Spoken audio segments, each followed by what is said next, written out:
Hey everybody, welcome to Training to Reign podcast. I got my brother Rafael, as you see over there. No, he's right over Yo, here. what up? Hi, I'm Rafael. Nice meeting you. There's a movement happening in the city of Miami. In the name of Jesus right now. God is using ordinary people to do extraordinary She things. just got healed right now from her eye. How long you been with Since I was 7. My name is Ron. Follow my friends and I as we take God's supernatural loving power to the streets. I don't know who I'm talking to right now. I don't know who I'm talking to right now. But if you were to send $13,000, there's an open portal right now. Open, don't miss it. But it's only to the faithful ones, only to the ones who have the courage to believe that God is telling you. I know. Don't turn the channel. Don't walk away. Don't walk away. God's talking to you. Yes, you, sir. You know that you got people in your work that are getting fired, but you're still there. It's the blessing of God. But don't tempt God. Don't tempt God. This is your time. But I also know that there's other people that say, look, Ralph, I don't have $13,000, but you got 1,300. This is for free. There you go. That's a Dominican robot.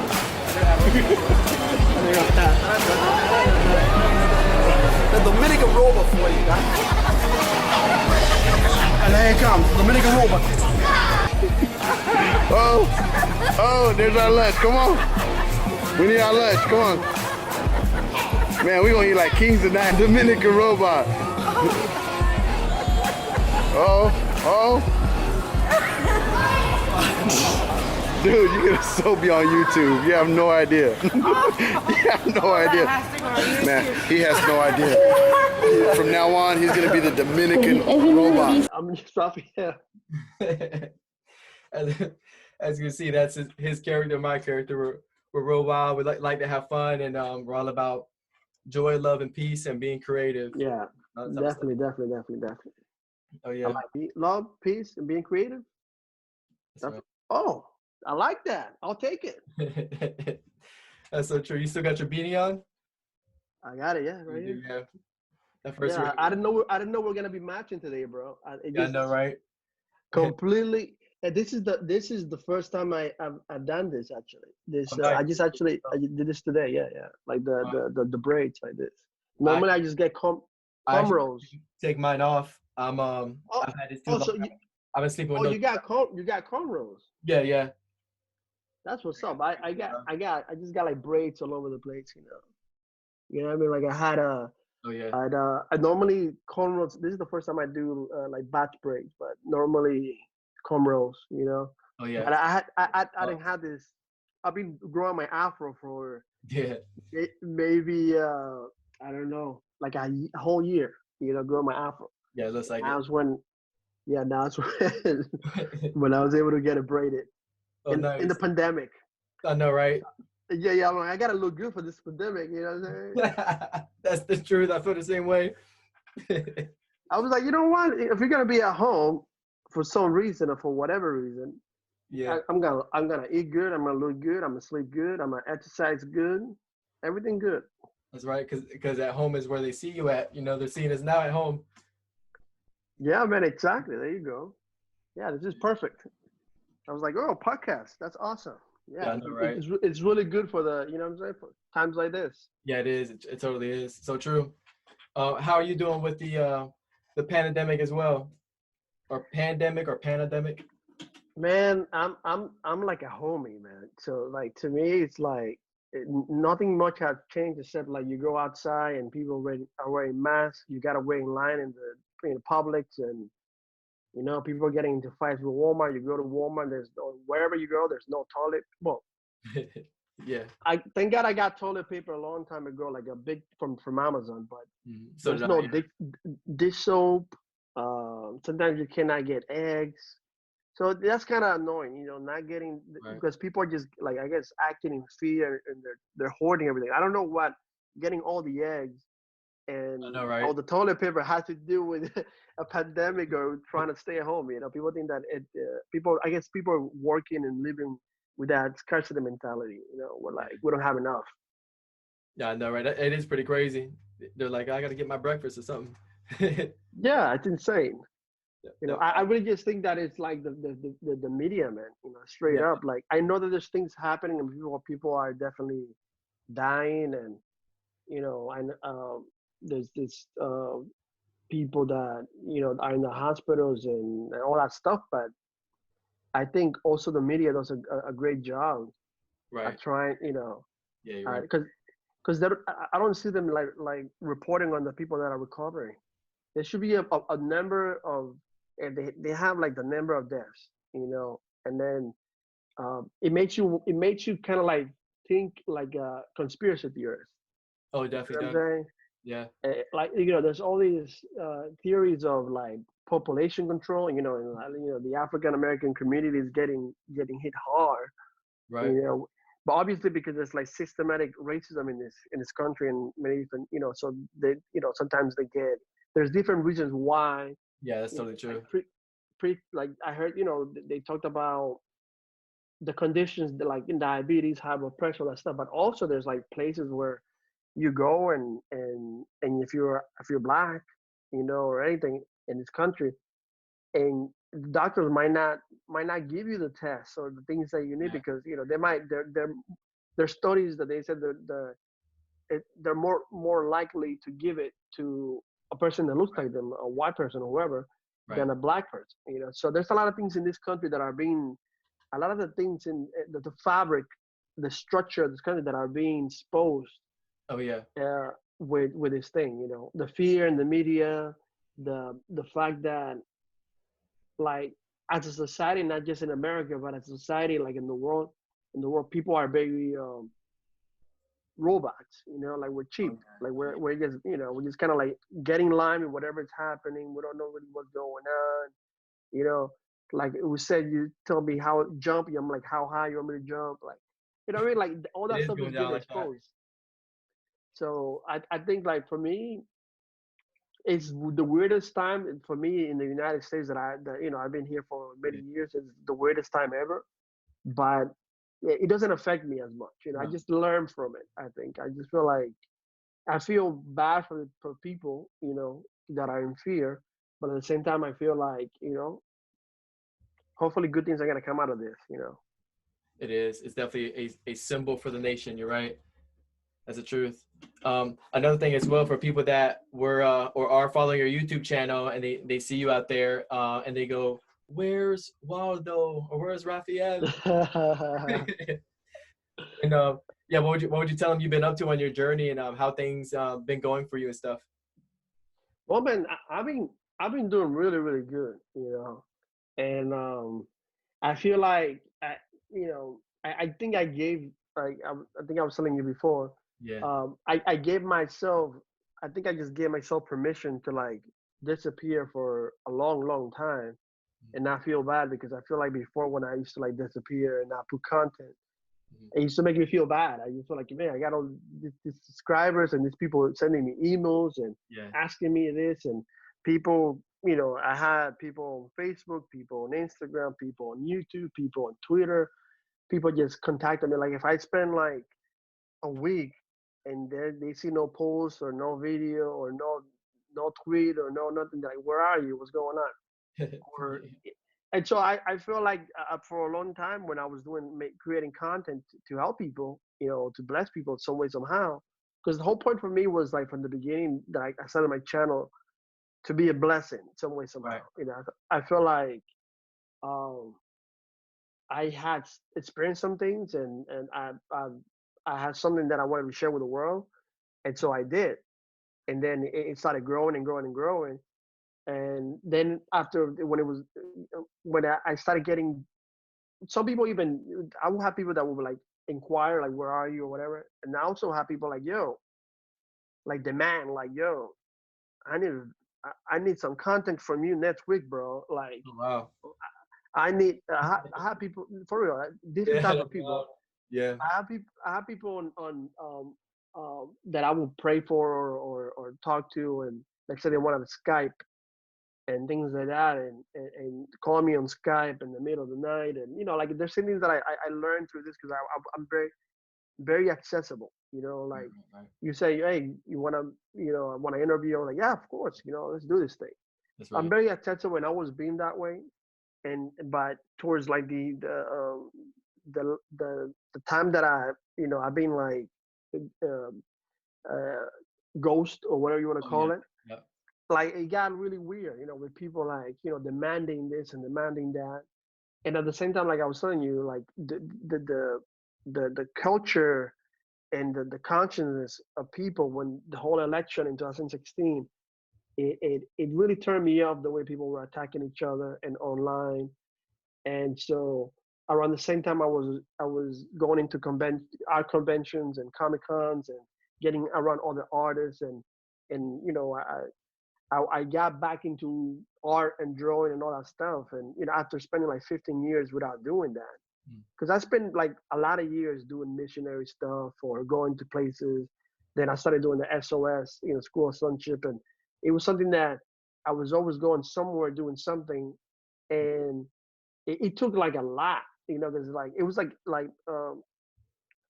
I'm not a church person, you know, Right. so it's like anything that like anywhere that I went or anything that I was able to do, it was always like God took me there. Like just say that, what I mean? Like He made a way for me to get there. There was like no sponsors, no machine behind me, no PR people, no nothing. No, I just Yeah. me being who I am, and you know what I mean. Oh yes. So the content that I was producing at that time, or sharing, I felt like in some ways I had to like dumb it down a little bit, you know, Right. Right. like dumb it down a little bit, and I felt like it was attracting the same core, the same group of Christians, people that already believed in something. Maybe they believed they were in a different box, but they saw something in what I was doing, and they're like, I want to experience that. I want relationship. Right. And so, but I kept on, and in a way, I think at the beginning, I did just wanted to share at the beginning when I started back in 2009. I just wanted to share, But then as I share more and more and more, I didn't want to just share. I wanted to make an impact by not only just Christians Hmm. or people that call themselves Christians. I wanted to be able to, you know, and hang out with everybody, and talk to everybody. And Right. I don't believe that. Oh yeah, you this is the people that you're called to talk to. And I believe people are just human beings, regardless of what you call yourself. I wanted to be able to do that, and I felt like a lot of the base of the people that were following me and consuming my content were not happy. Whenever I would, Yes. step outside of the ABCs and Yep. the things that they were not happy. They were like, hey, what are you talking about? Yep. What are you saying that God is in everybody? Right. Right. I would get people like, what are you saying that God is in everybody? Like what Oh yeah. I get. like, Yeah. uh, you know what I mean? Yeah. Or I'll have like people like I said before, people will be like, I saw your videos and I saw this and I saw that, and it was so amazing, and I agree with everything, but you say the word damn in your video, and I got turned off, and you know I Right. couldn't listen no more, and shame on you. And I'm like, bro, Mhm. like you should see me in person. Like I got better words. I I know, mean, right? Hmm. words really don't mean that much to me either. What I mean? Like Yeah. there's a lot of things that like the structure of how things are, and the human side of what we created and what we respect and what we deem dear and stuff like that. A lot of stuff don't mean much to me. So I feel like um, I was always trying to like bring content that was easy enough for people to understand. Right. But then at the same time, it was like a little frustrating for me because I got so much more that I want to share that is like it doesn't look like what you hear on your Sunday service. You know what Right. I mean?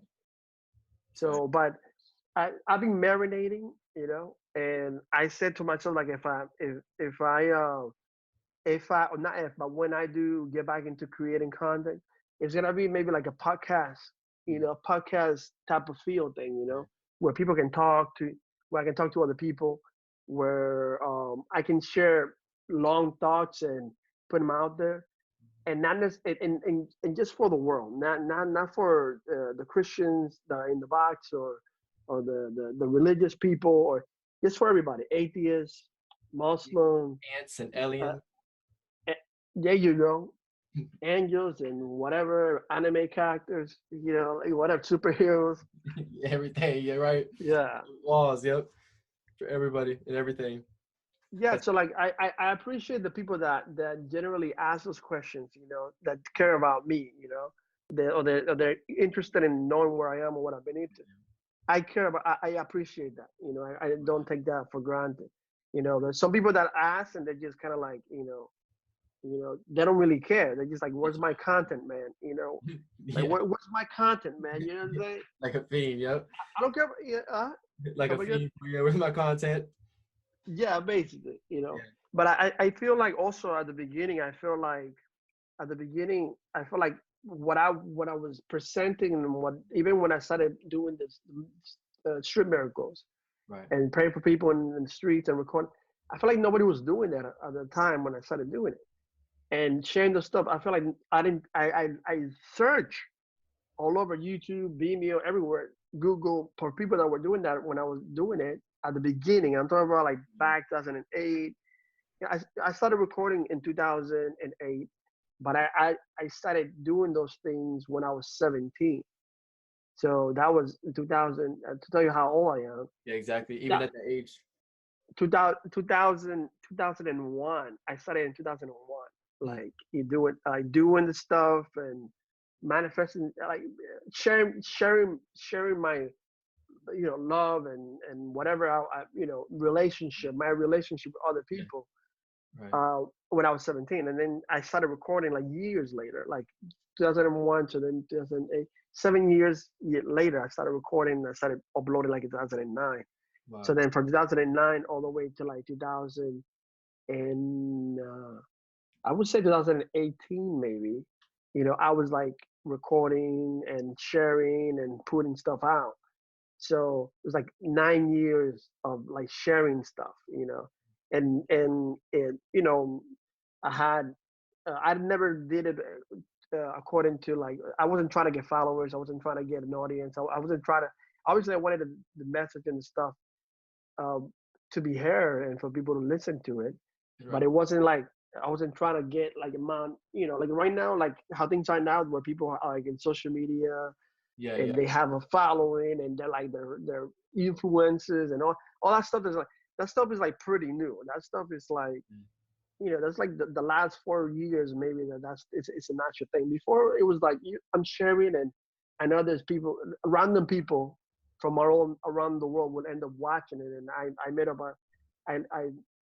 I made so many good friends, Yeah. met so many good people that we're still friends to this day Wow. because of that content that connected us, but I think in the future I want to be able to uh, speak to the world, and like, and not only that, but like tackle on through the supernatural, through my relationship with God, through everything that I am and everything that I experience.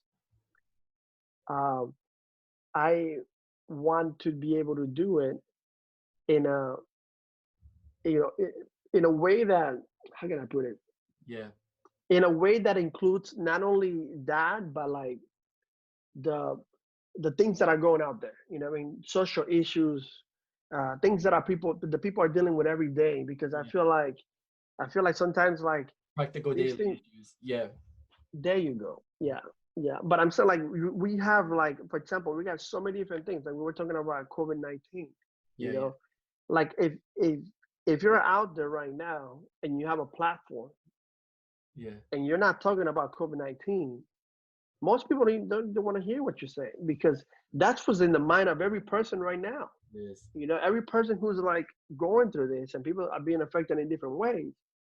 That is what's in the mind of every person. So a lot of times people get too mystical and mystified, and they get too like hyper or whatever. And I never wanted to be that, but my audience they wanted me to stay there, you know? Right. So I was like, do I continue creating this content that is not really where I want to go forward, or do I fall back, you know? Yeah. So, yeah, I'm looking at you, man, like your content, you know what I mean? And Yeah. what you're doing, it's like, you know, I Yeah. like it. Thanks a lot. Yeah, I love everything you said on that as well, especially on having a platform where everyone gets to express themselves, the world gets to express themselves, because consciousness and energy right now is just going, it's being, at times during the pandemic, it's being, whether we're going to put it on fear, whether we're going to put it on love, and in these areas in the midst of it, it's all shooting all over the place. Even the one that Exactly. has no love, you know? I mean, you see like the conscience of people when this stuff is like was presented, you know, like Yeah, let's say the yeah, media started talking about it, and before it got really crazy, you see that where people's mind is at, where right. when you go to the supermarket, there's no toilet paper, everybody's hoarding everything. Yeah, they are. Like there's like pictures online where I would see like people like um, buying guns, like the big lines of people buying guns. You see like somewhere else, like in Italy and Spain, and other people like in their balconies playing ping pong and singing, and you know, and you know, and telling stories, and the whole balconies the people are singing. Here we're buying guns. Right. Here here in America we're like hoarding all the toilet paper. Yeah. We're you know what I'm saying? We're like all the dish Funny. soap, all the stuff, you know.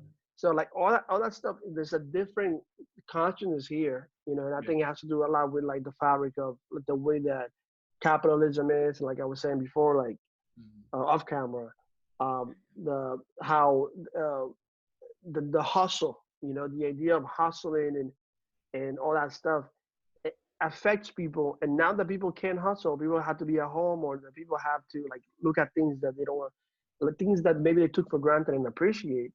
You know, some crazy good things might come out of all this. You know. Oh yeah. So yeah. I want to ask you a question. How COVID-19 affected your life in any way, shape, or form? Yeah, it definitely, not in a negative way at all, to tell you the truth. I've actually been more home uh, this past year than ever before, even though the year still kind of started. So it really hasn't changed personally for me, except I've been more in meditation for mutual benefit, and that part has definitely changed, and it's actually opened up more of an awareness. I've been on the phone a lot more, so with it, but I've also get to perceive certain individuals, like on my social media, like you're mentioning as well, where it was almost looking like 2016 with the religion and the politics going at it. I like when you bring that up, because that was actually looking like a mental pandemic, which it was a mental COVID-19, There you and go. then it pours over into the physical realm of where it's at now. But I would say in a way, it's almost like I already prepared myself for it. I'm sitting back in the studio and hanging out with my brothers and sisters, and I'm asking them the same question, and everyone has a really good response. It's more of a positive feedback and a positive outcome more than anything else. And of course, we send condolences to the people that got affected by it and all the rest and all that stuff. But Nobody's saying that the government's trying to kill us. Nobody said. yeah, no, right? They did. I heard Nobody's mentioned population control or anything like yeah, that. 5G population control, and what coronavirus? Yeah. Yeah. Also heard the Yeah. corona beer one. Come again? I also heard the corona beer. Coronavirus. I think they might have to like change their Yeah, that's what was actually. name after this. Yeah. You know, I don't know how the stocks. You know, I've been Yeah, probably went down. everybody stocks. Yeah. Everybody stocks are like, you know, except the politicians who, you know, that knew that it was coming, and you know they sold their stocks and bought new ones. Yeah, Yeah, they're doing good. I can see that. That's totally what's going on. How's Is that a art that you drew back there, or is that just a go hang up picture in your background over there? No, not my art. Cool. I can go and bring you some art if you want, but no, I don't. That's not my art. It's just a Yeah, picture. yeah. You have an amazing Instagram on your art. I've seen a lot of your work. And Oh you yeah, thank you, do man. effects of them. Yeah, and you make them come to life. Yeah, man. I you know you know Yeah, I could do some stuff. yeah, you I can. can do some stuff. Yeah, I mean, I'm really happy about my art. Like just getting to draw again. Like I said before, I spent 15 years without doing it for no. And I was like, why did I spend 15 years without drawing? That's crazy. Yeah, that's who you are. Then I realized that I just spent a lot of time, doing just. I was so passionate. I'm still passionate, but I was just like so passionate about helping people, helping whoever I could help. And I just felt like I was like, imagine you feel like you have superpowers, and you're like, man, I got superpowers, and there's all these stuff that people are going through that you can like help them, you with your superpowers, and then you were like, you know what, but maybe I can just like have a regular life and mind my own business and do art, work for a company or something, or create my own art company or whatever. But at that time, I was like, you know what, the superpower thing and helping people sounded more exciting to me Yeah, than anything really, including yeah, sure. art. So for a while, but at the same time, like when I started getting around other artists and go to conventions, I realized that the art for me, it wasn't just something that I like to do. It was part of me. It was something that it don't matter how long I go without doing it, or that I went without doing it, Yeah, I had to go back because it's even like being creative affects affects the way my relationship with myself, with God, with other people in a positive way. oh yeah, oh You yeah. know, the more creative that I am, and the more that I cultivate my creativity, the more it it comes and affects, and it permeates Mm. all the areas of my life in a positive way. So like that's something that I feel like I was missing.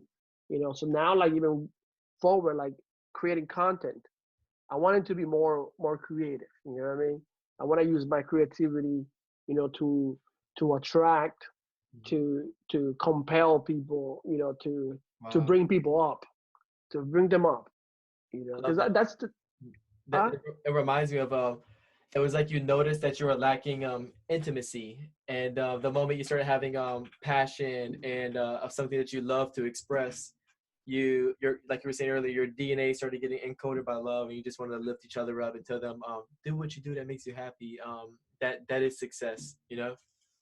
Yeah, yeah. I mean, there's so many things that are already deposited in every human being, and That's I right. feel like the more I'm pretty good at being who I am and being myself. And I feel like if people get good at being who they are, but in Yeah, order for I really do believe that that a connection with source, with God, the Father, like that reveals to you who you are, and you get to like yourself. Not just love yourself. You love yourself and like yourself a lot. yeah, And you begin to like, when you like yourself a lot and you love yourself a lot, or let's just say you like yourself and you love yourself, because it doesn't even have like mm, a lot. I don't want to use the word a lot, because it's like most people don't even like themselves yeah. or at all, That's right. or love themselves at all. But when you do, when you love yourself, you like yourself, you will never compare yourself to somebody else, That's right. ever. Hmm. You never compare yourself to anybody, and it'll give you permission, and it'll give you an inspiration and a determination to be yourself That's and to right. express that self. And when you do that, then that's when you walk in your purpose. You walk in destiny. You become attractive to the world. You become, you're not just a regular Joe. You're not just a Yeah, robot anymore. There's a lot of robots, and no revolution ever comes from being a robot. No transformation comes from being a robot. So I feel like my thing is listen to like your heart and what is in there. Like, what talent do you have? What kind of like knowledge do you have? What kind of sense of humor do you have? Like be that, like tap into that right, right. and express it. That's so good, man. I'm feeling it over here. I am. I definitely agree, man. That's me saying amen. Yeah, hallelujah, brother, hallelujah. Beautifully said, man. Beautifully said. Oh yeah, so that's the way that you started that journey, right? You just felt like something was there's something missing here. There's an ingredient missing here, and you went back to your first true love in that sense, huh? You started to water that seed that was in you. It was really like, honestly, I started going to this. I didn't even know there was Comic Cons. I started going to these Comic Cons, and I would go with you know, family, and for some reason, like, you know, I don't know if you've ever been to like one of the Comic Cons, those conventions. They Uh-huh. have like, well, when you go to you have people dressed up like superheroes and villains, and Oh, you have I've seen them online, but yeah, I know you're talking about. they got like they had like all these people uh, dressed up in different ways, Yeah. and they um they have a section for buying toys, buying this, buying that, and then there's a section called the Artist Alley, where you go and you have like independent artists or artists that are already like established and published. And the first time I went, I spent most of my time talking to artists, asking them questions. You know, Yeah. the really cool ones. I was like, man, wow. You know, like, how do you do this? And, you know, wow, you make a living doing art? I was like, yeah, I'm doing pretty good. And just like talking about different art stuff, and every time that I will go, my family's like, yeah, yo, where's Rafi at? Oh, he's in the artist alley, talking to the artist. And then I have family members. They'll be like, my sister will be like, oh, he draws. Like, he actually draws. And I'm like, I wasn't really drawing at that time, you know. But she was like, show them one of your Yeah. drawings from high school, like years and years and years ago. And I'm like, that's old. Yeah, show them your art. And you know, they would like look at the art, and they're like, man, this is really good, bro. And for some reason, just hearing all the artists that I thought were really good said that my stuff was decent or good, they would say that it was really good. I was like, oh, really? You think? Because when somebody that maybe if you don't, if you, there's people, I will grow up and people will be like, oh man, your art's really good. I cannot even draw a stick figure, but yours stuff is really good. Right. To me, it's like, that's cool. But when an artist who knows how to draw tells you your stuff is really good, for some reason like that, in some way, like, it gave me a little boost, you know. And then Instagram, like seeing all the artists on Instagram, also gave me like my creative juices started flowing, and then I just started like practicing, and then I haven't looked back since then. You know, Oh, just wow. like I don't think I don't ever want to like neglect it again. You know? Yeah. That or any other gift that I have. Wow, that's heavy there. I love that, man. That's something. That kept the motivation kept on fueling you on. That's incredible. That's the same way I Thank you, feel when man. Shakira told me that I have nice hips. In a way. Kidding. Oh, you did it. That's No, that you said hips don't lie. I think that's what you yeah, I said. know, right? Yeah, man. Shakira. Hey, another good question I have for you also. When you go out and you see people that are hurting, and you also view the world as you pushed out, like everyone's a reflection of your inner conversations. How do you go about that sometimes in your daily life, still expressing you? Because I know it's always you yourself. You love to see people happy, of course. And how does that play out in your role? Did you slow down and doing street healing or street miracles, or is it just a natural thing, part of your identity, or you're just like everyone's on their own journey? You know what I'm saying, right? Yeah. How I is know it? what I know what you're saying. Yeah, I Yeah. just think like at the beginning when I first started, it was like what I knew to do was like get around the person, um, pick up what they were feeling, if they needed healing, or they needed this and they needed that, and then provide it for them right there, you know. And then the more that I did that, and the more that I grew up in my relationship, the more that I realized, even like when I started doing the school of sonship, I didn't even, it got to a point that I didn't really have to try to do anything Mhm. to heal someone or to help someone, or just being there. I mean, I have interests of like listening to people and they're getting healed, you know, or Right. hanging out with people, just hanging out with them, like, you know, like people that I would, whenever my videos started coming, I would have people like fly from where they were, fly from somewhere and come and hang out with me here in Miami, and they were just like, oh, I just came here to like learn how to heal and learn how to do this, or because they were sick themselves or something like that. Right. And then what would happen, like these people that would come, I would be like, let's just hang out. I wasn't, they would come thinking like, you're going to teach me. We're going to have like a classroom setting and you're going to pick up the Bible and teach me. And you're going to take me out on the street and pray for people and do this and do that. And you're going to like all the ideas that maybe we all have when we grow up and maybe in a situation like that. But I wasn't there. I didn't grow up in the church, and I just kind of like, everything is like whatever, open-minded to whatever, to whatever. Like I don't want to be limited to like one thing. So a lot of these people will come and we'll just hang out. Literally, we'll go to Starbucks or we'll go out to eat, go out to the beach, go out here, go there, go to the mall, and with no agenda to like try to like get them to do anything, or, oh, you know what, I'm gonna take you here, I'm gonna pray for everybody, and you know, I would just hang out with the people, and people will come, like people that didn't never seen a miracle in their life, never seen a healing in their life. People that either tried like hundreds of times to pray for people and nothing ever happened. They didn't see any physical manifestation of anything. I'll have people come that were like very religious, people that were like very conservative, like really were super conservative, different things, you know, different denominations, and we'll just hang out, and in a matter of like a day or 2 days or 3 days of hanging out, and I mean like not that we're hanging out the whole day, but like we'll go out to the mall or here, and I'll give them time. When I knew that somebody was coming from like somewhere else, flying into time, I would give them time. Yeah. And then by the time I was hanging out, either here when I was not in I'm not in Miami anymore, but like when I was in Miami, or they would end up healing people or getting healed themselves. Yeah. Or going back to wherever they live, going back to Puerto Rico, going back to New York, going back to like people who came from like different countries, you know, going back to their country and doing the stuff, and their lives completely changing. And I realized that I didn't necessarily have to just go and do the old school, come here, let me pray for you, lady, or come here, let me pray for you, sir.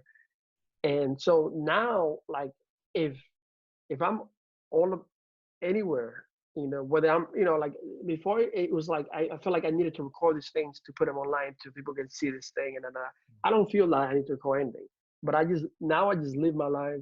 And if I see someone, and normally like everything's spontaneous, like I'll be in the like yesterday I was in the supermarket, and when I went to pay, I was in Publix, and there was a guy paying in front of me.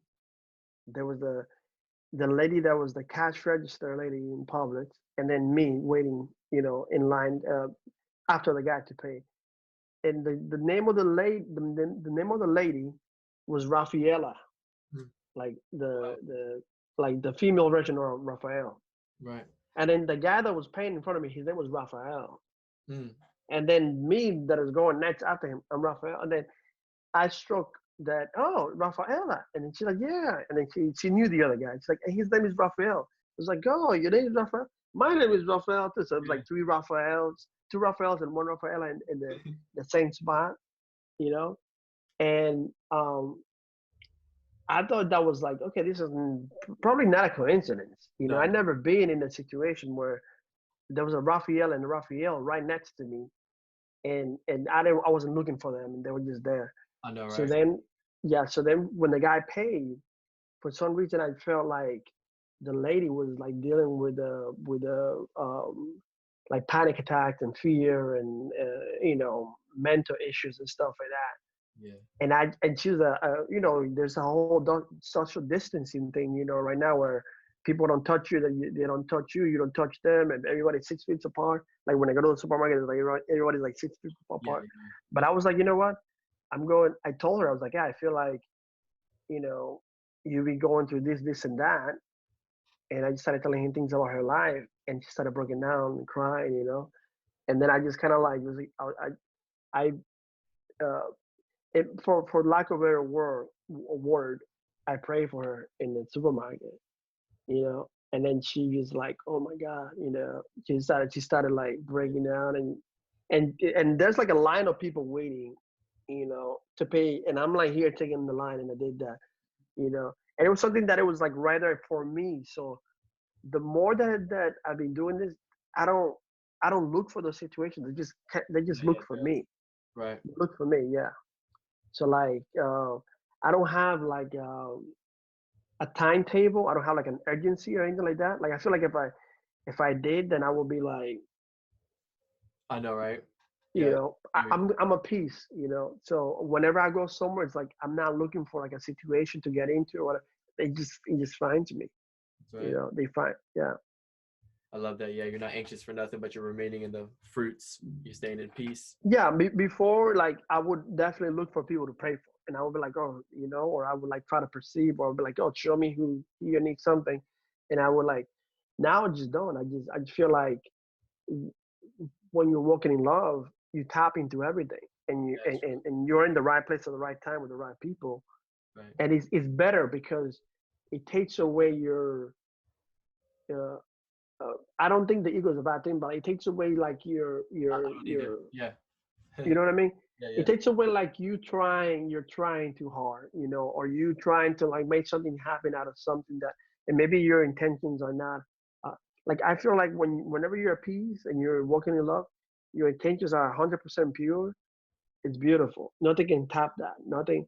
The amount of, I don't want to use the word amount, but like the the quality of power and love Mhm. that manifests when you're walking in love and you're walking in peace is it's unsurpassed. A lot Right. of times people don't know how to tap into things because they have too much like interior motives.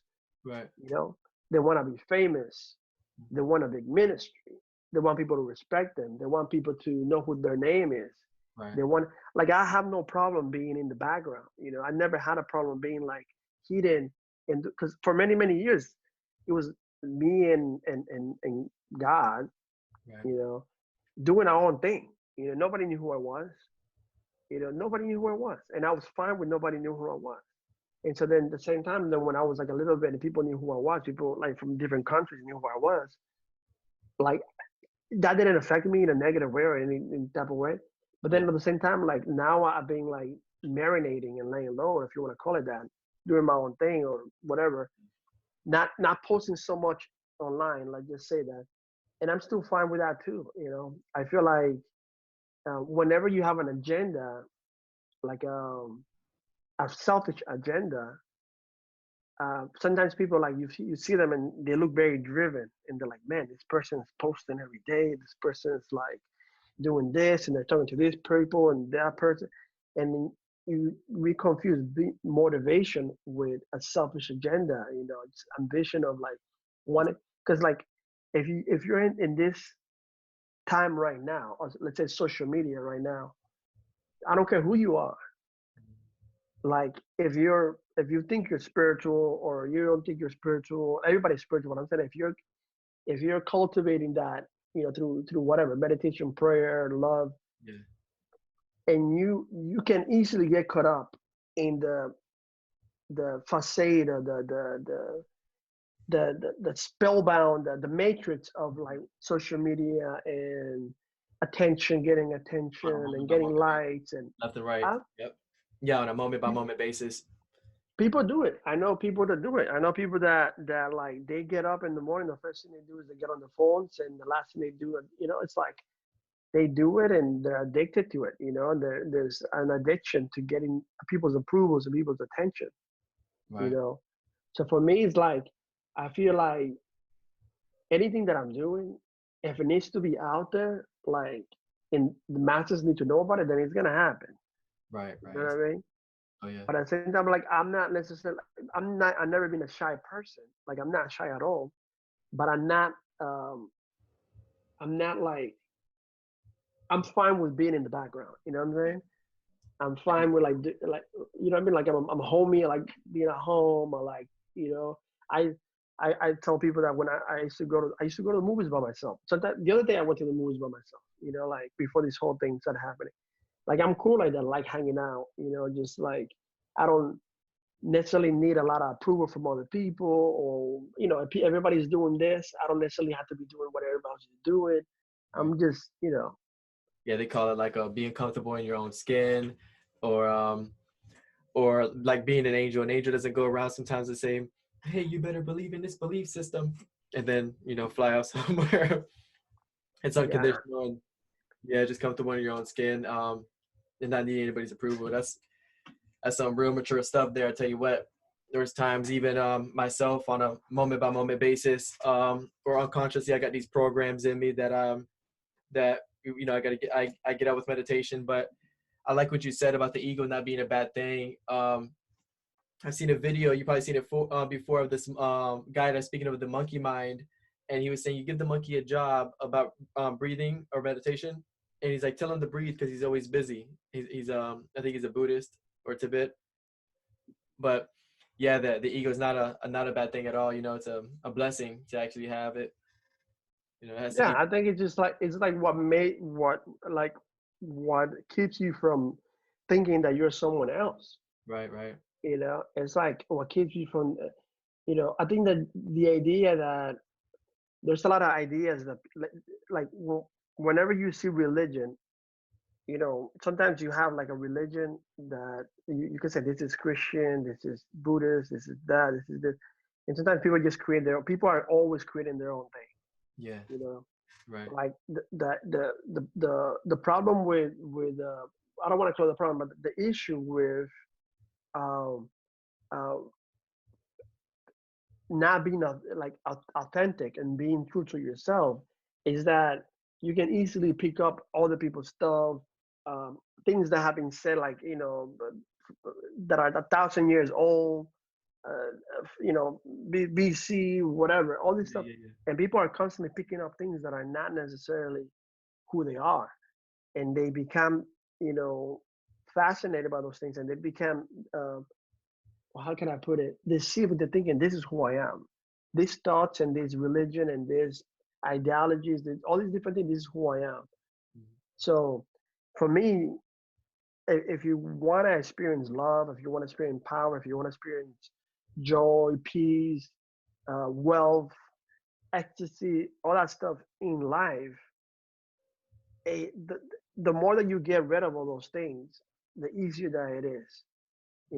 So like the advantage that I had growing up, I guess it was like that I didn't grow up in the church. Like I tell that to a lot of people. But the other thing was that I also had like my own thing going on in the background, Right. where the background is so important. Like you talked about meditation, like cultivating something over your own that you're experiencing stuff, and it's God or whatever you want to call him. That you experience stuff on yourself, and you have experiences.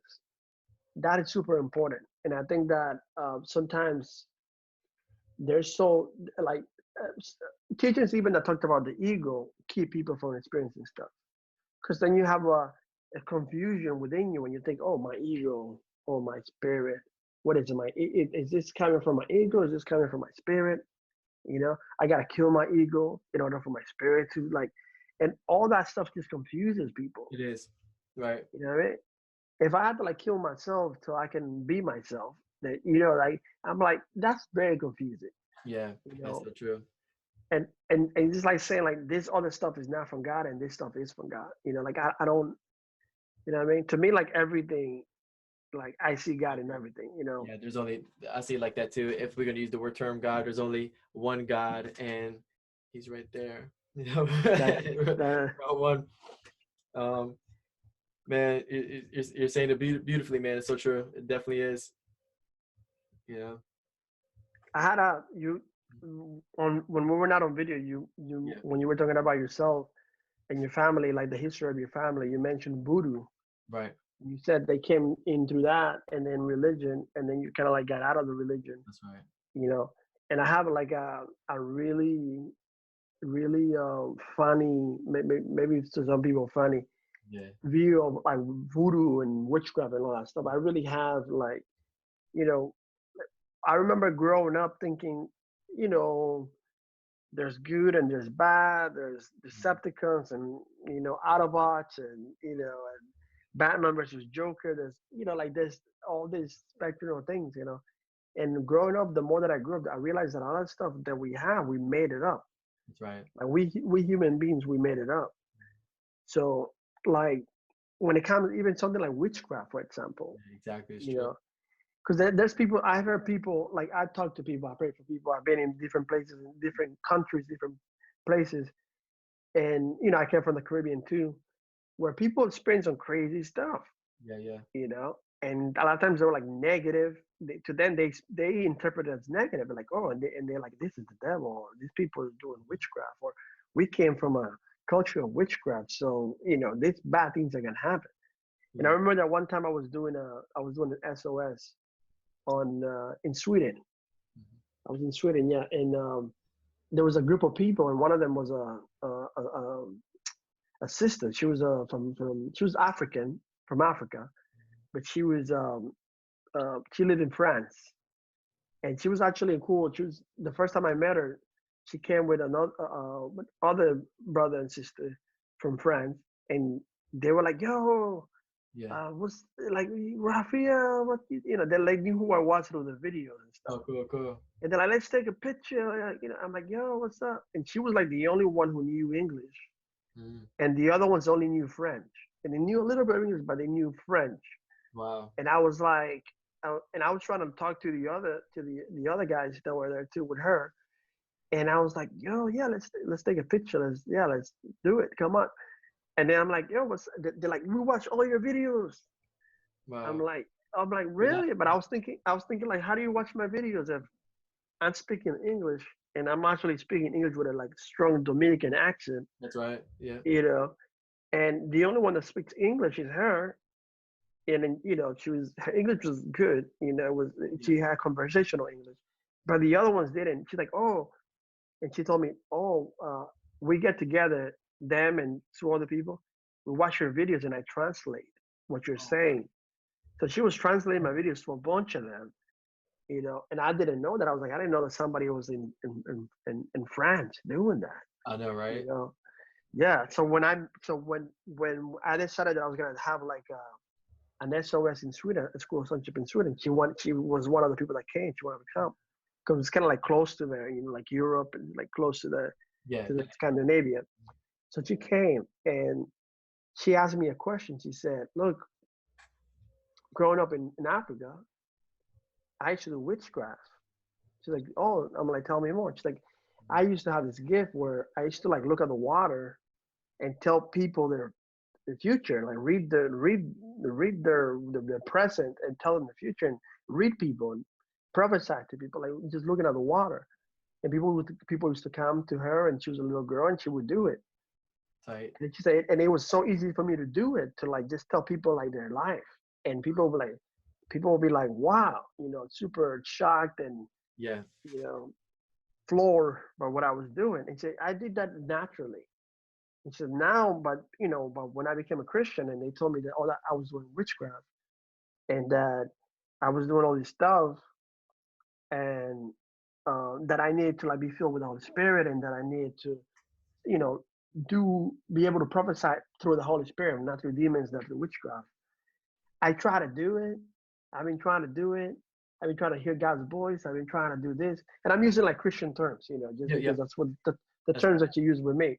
Yeah. But she was saying I'm trying to do all that stuff, and I'm having a hard time. I cannot. Before when I was which it was super easy. Now I'm having a hard time. Wow. And then she had not. I think she said she had not had any like since she became a Christian. She had not had any like crazy experience like how she used to before when she was doing witchcraft, right? So then when she said that, I was like, okay, who told you were doing witchcraft? And then she was like, what? She was like, she thought I was gonna say something else. She thought I Yeah. was gonna say, like, nah, man, because the devil this and demons that, and That's the who told you you were naked thing. Yeah. yeah. The same thing. So I Yep. was like, who told you what you were doing was witchcraft? And she said, well, they told me that I wasn't doing it by the power of God, that because I didn't know Jesus.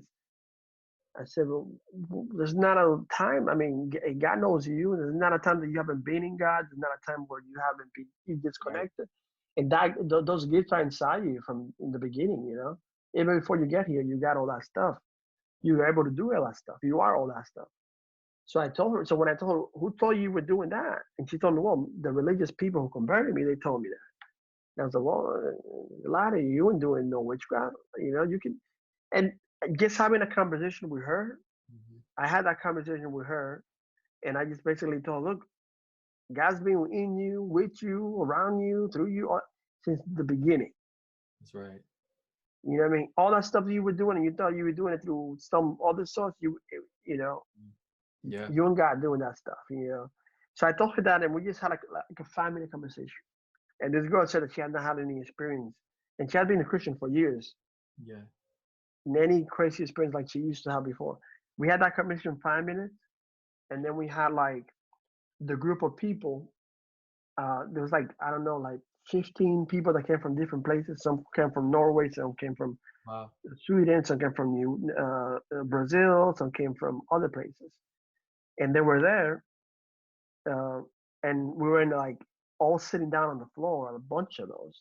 And me and her came and we sat down on the floor, and we just kind of like meditating or something. We just like quiet there, just chilling. No, there was no TV, no nothing. It was just like like in a cottage, like a cottage type of thing. And so we're just sitting there, and I just go right there with her, and I just kind of like go like this, and then she goes, "Oh my God," and then she goes, She said that she saw a letter. She saw a word. She did in the lady's forehead that was there, an older Swedish lady that was there, and she doesn't know Swedish. She knew some English, like enough English to communicate. Wow. And she knows French and whatever African dialect she spoke in Africa. And she saw like Swedish words on the lady's forehead, and she goes, "What? I'm seeing this in this lady's forehead, you know, and it says." Socrates.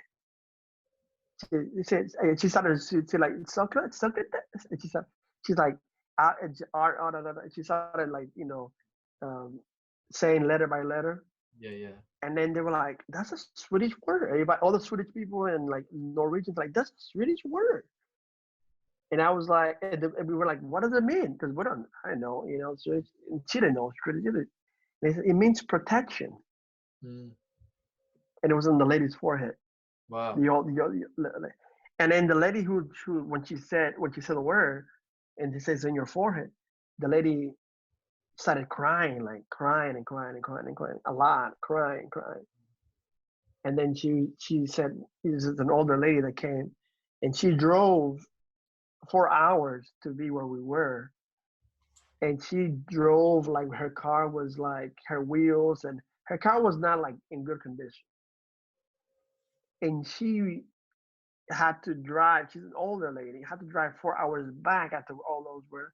And the whole time that she was there, she wanted to like enjoy what was happening and all this stuff that was happening. But then she was like afraid. She was like, man, I'm gonna go. Something happens. Like, you know, there was like still like icy over there at that time, and she had to drive 4 hours. And she lived like in the country, and by the time that she gets to where she was driving, there was like no signal like in her phone, so something happens to her.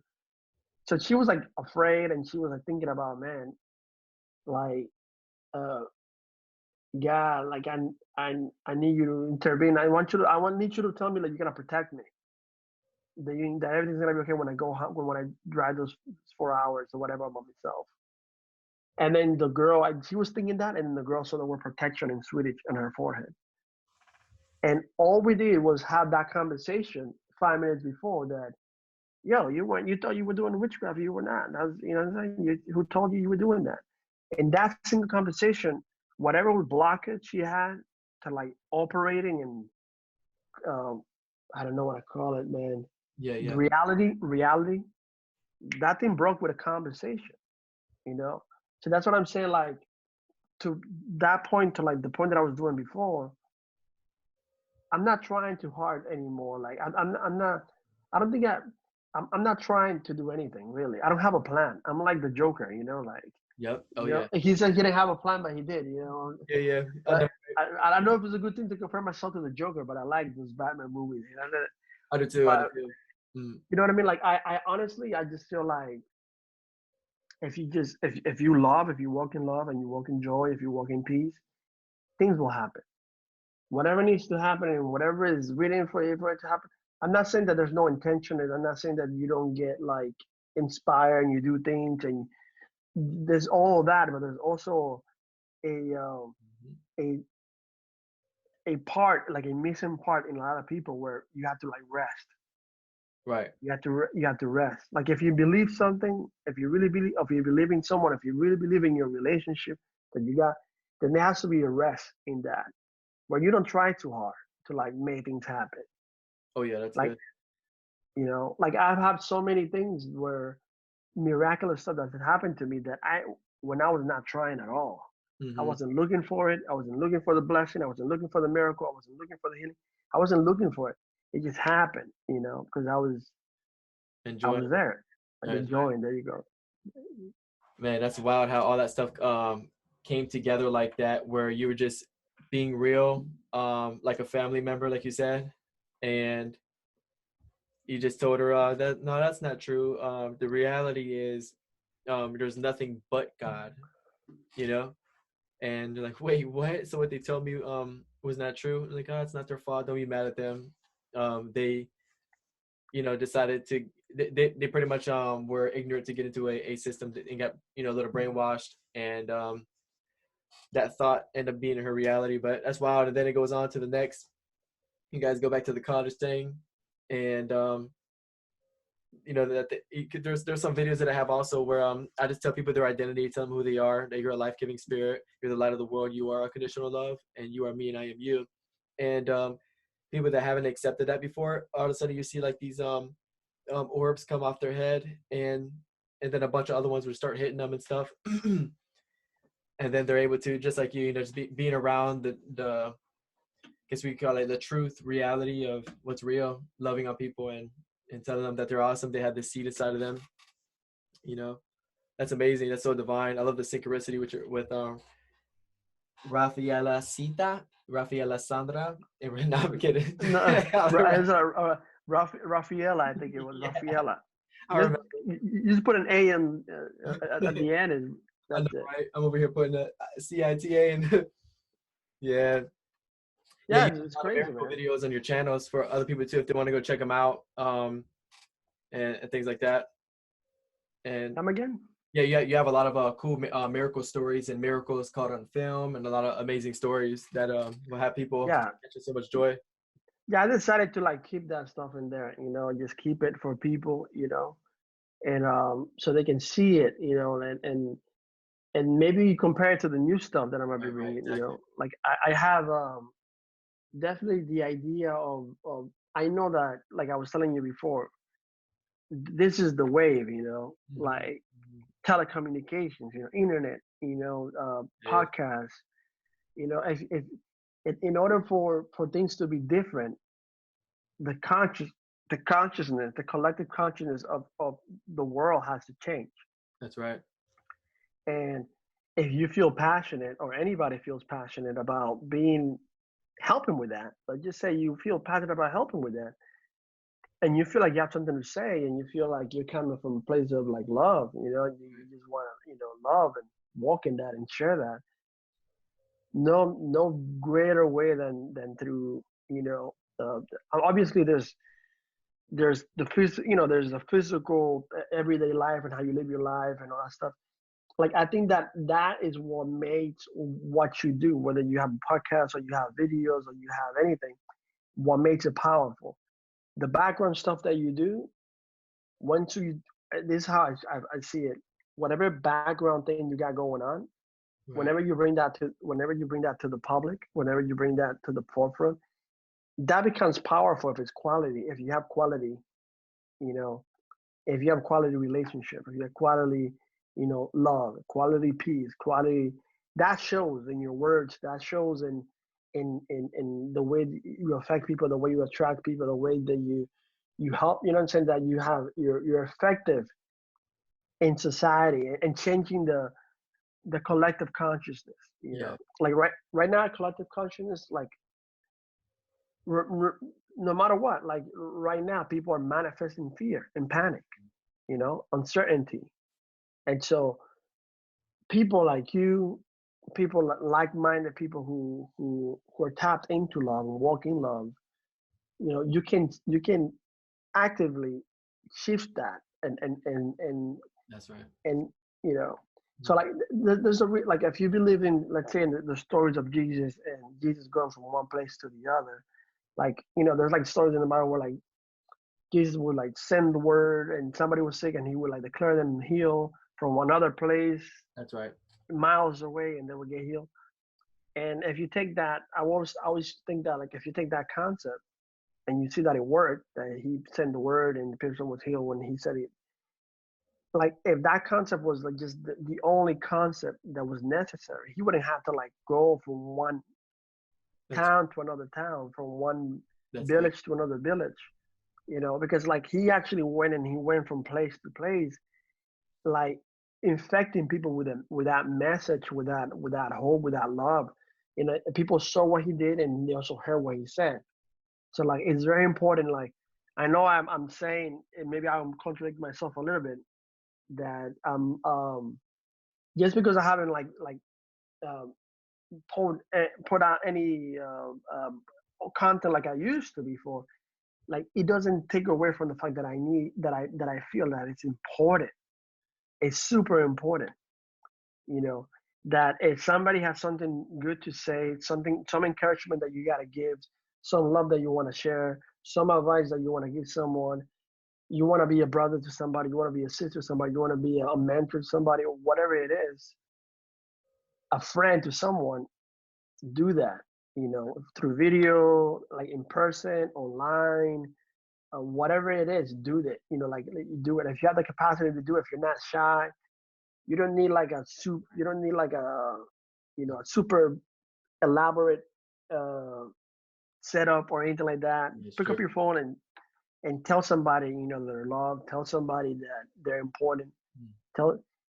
Be a friend. Give somebody a hug. I mean, and they're willing to accept it now, with the COVID-19. Yeah. Oh yeah. So that's so yeah, man, good stuff. yeah. Sorry, go ahead. No, I agree. Yeah, just those things there. Telling people that your eyelashes look good with your salamanders. There you go. No, but man, just I love to laugh just like you, man. The funny stuff. Well, you put a lot of wisdom on here, man. I like the part also you're saying about your channel. It may seem like you're contradicting yourself. As Jesus went from place to place, we go from different state of consciousness to a different state, to the wilderness, sometimes right back at it, and we're growing from it all. And I'll be heading your direction pretty soon too. After my channel gets a little bit more up there, I'm sure I'll be going to the wilderness, and because it's good to detach at times to find ourselves again. I had this idea before because I did it a couple of times before I started like putting like regular content and stuff like that, like video content.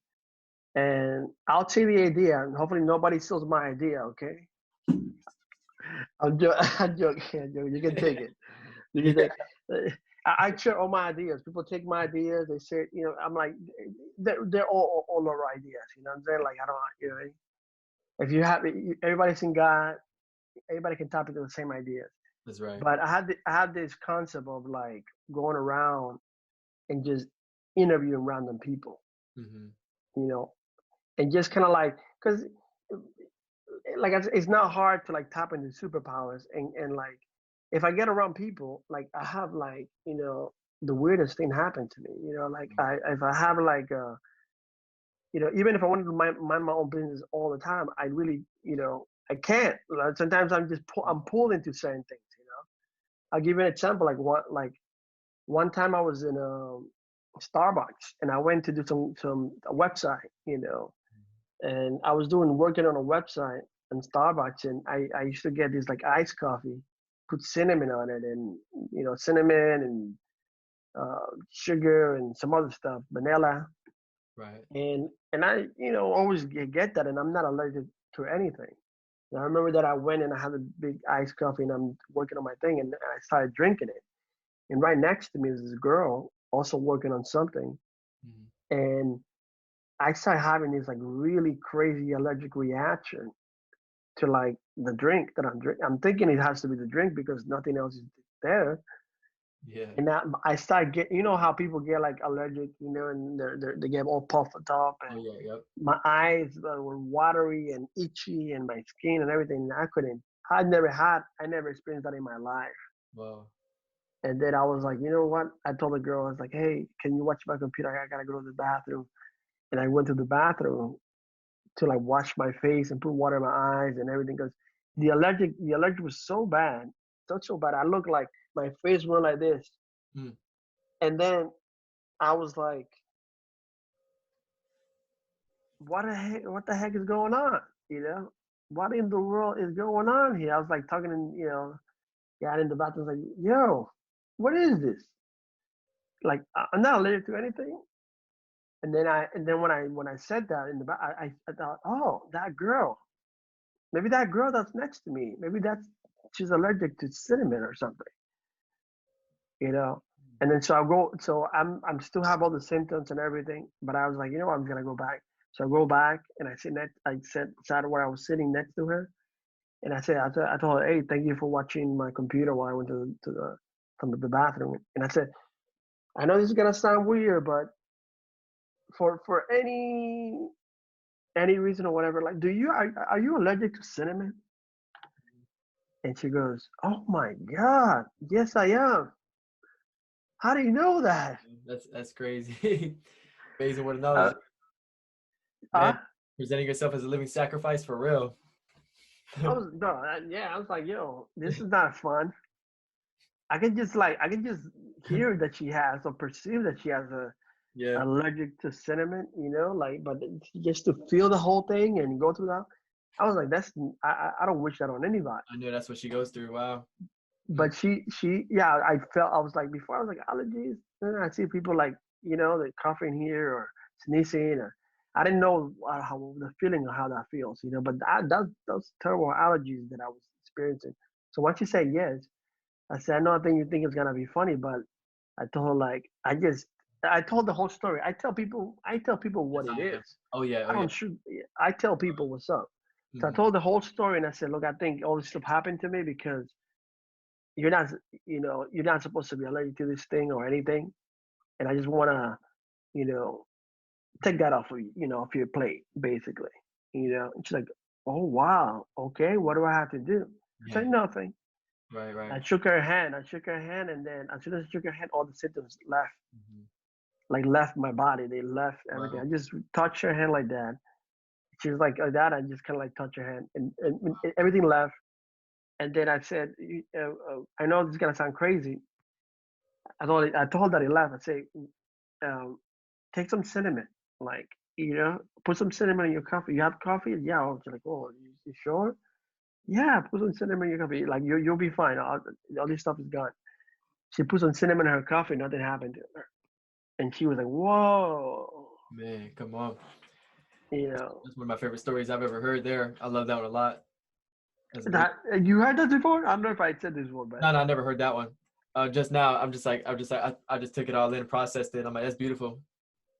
Yeah. man, I have so many, so many. I had one where I was in Minnesota, and we were supposed to like go. It was a Saturday night, and I'm hanging out with my friends, and I have a friend in Minnesota who has a cabin resort, and I used to do a lot of the school sonship I would do like twice a month in Minnesota. She has this resort, this beautiful place, and we were there to talk. We were gonna talk in different churches and different things like that. But one place where we were gonna go that I was excited about going was a native reservation. Oh wow. With the natives. And normally with the natives over there, they don't allow other people, outsiders, to come in there. But for some reason, they were like, okay, you guys can come. Right. It was gonna be me and a couple of friends and my friend from Minnesota, my friend from Canada, and two of them that lived in Minnesota. But we're gonna go over there, and normally they don't allow outsiders in there. And I remember that we were all hanging out Saturday night. It was early. It was like, normally we would go stay up till late talking, Right. and it was like cold. There was snow everywhere. I remember it was like February, and we're drinking hot chocolate. And Nice. Yeah. I'm getting like really excited about the following day, because in the morning we're gonna go to that reservation. And out of nowhere, I'm like drinking hot chocolate, but we're having fun. We're making jokes. Everybody's laughing. We're by the fire. And out of nowhere, like I just felt like this chills come through my body, Mm. and I went blue like this. I went like this, Mm. and when I did that, I felt like something broke, like not like I had this excruciating pain in my rotator cuff, you know, you know, and I couldn't move it. If I moved it even an inch like this, it was excruciating pain down my spine and going here. And it was so crazy because I was like, why is this happening? Not, I couldn't, I don't know. I was like, this is insane. Yeah. Yeah. And so then I was like, normally I would have stayed up and hang out for like at least 3 more hours or something like that, at least past midnight. Mhm. Because that's how we did. Because we were basically friends from like different parts of the world, and whenever we got to see each other, we'd stay up talking because we haven't seen each other and Right. things like that. So, but that day I was like, yo, I'm gonna go to my cabin. You know, I was like nine something. It was like nine maybe, and I was like, I'm gonna go to my cabin. And I didn't tell anybody what was going on with this right here. I didn't tell nobody. But I was like, man, I'm gonna go and pray or see what the heck is going on, because the pain was so bad. It was like the pain, the crying pain, Oh man. Yeah. that Yeah. you're like, oh my god, like the Wow. excruciating pain. And so I just went to like find out what's going on, and I was like kind of like praying for myself, and I was like, you know what, I was like, but I had to like sleep on this shoulder here, because if I slept like this, I was sleeping on this shoulder like this, and with this shoulder in the air, because it was so much pain, I couldn't handle it. And I just remember like I was praying or something, and I fell asleep like this. I don't know. And then next thing, when I woke my eyes up it was the morning, and we were supposed to eat breakfast and get ready and go to that place. Yeah. And then there was nothing in my rotator cuff. There was nothing. There was like everything was fine. Everything was like normal. Huh. And then we ended up going to that place, and in that place we were talking about different things. And we went there. It's like a church, and it was all Native Americans, and we were like, they don't allow, like I said, they don't allow other people to go there, just like natives. And for some reason, we had the grace to be there. And I was gonna talk. Two of my friends were gonna talk. I was gonna talk, and at the end, I think they left me for last. And I was talking, and I remember what happened to me the night before. And I said, um, does anybody here for some reason, I just have a problem with this thing right here, the rotator cuff here. Anybody has that?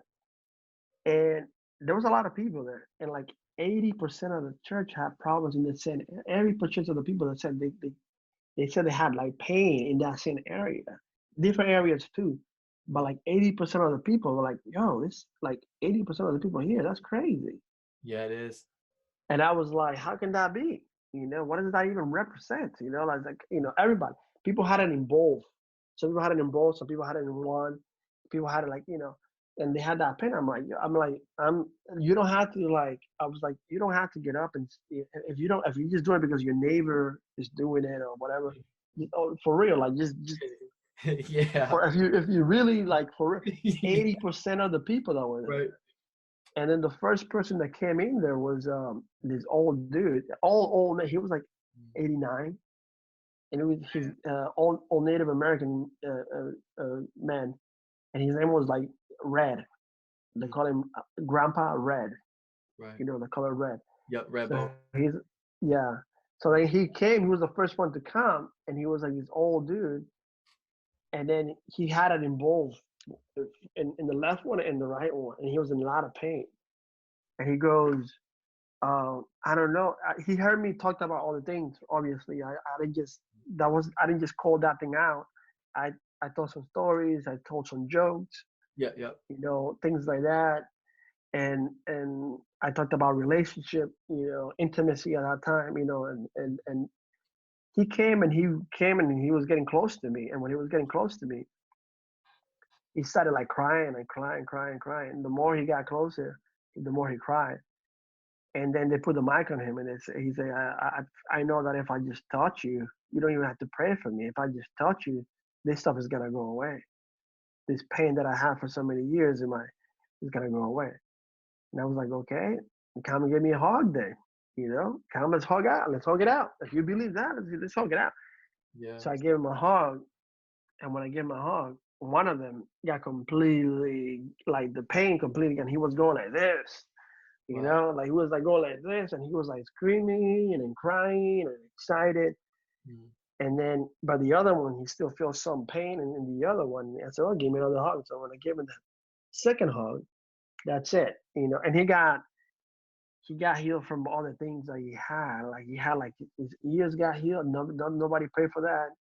You know, his vision got healed. Nobody prayed for that. I just hugged him twice. Mm. You know, and then I was like, "Yo, don't go anywhere, bro. Don't go anywhere." And then I just had him pray for the rest of the people.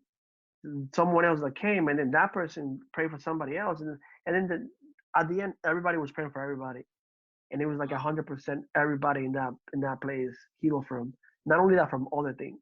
It was crazy. I bet. Wow. And the reason why um, I wanted to go was because I wanted to go there. I didn't know about the physical things they had going on, but I heard that there was like in that reservation specifically, but like also in general, Yeah.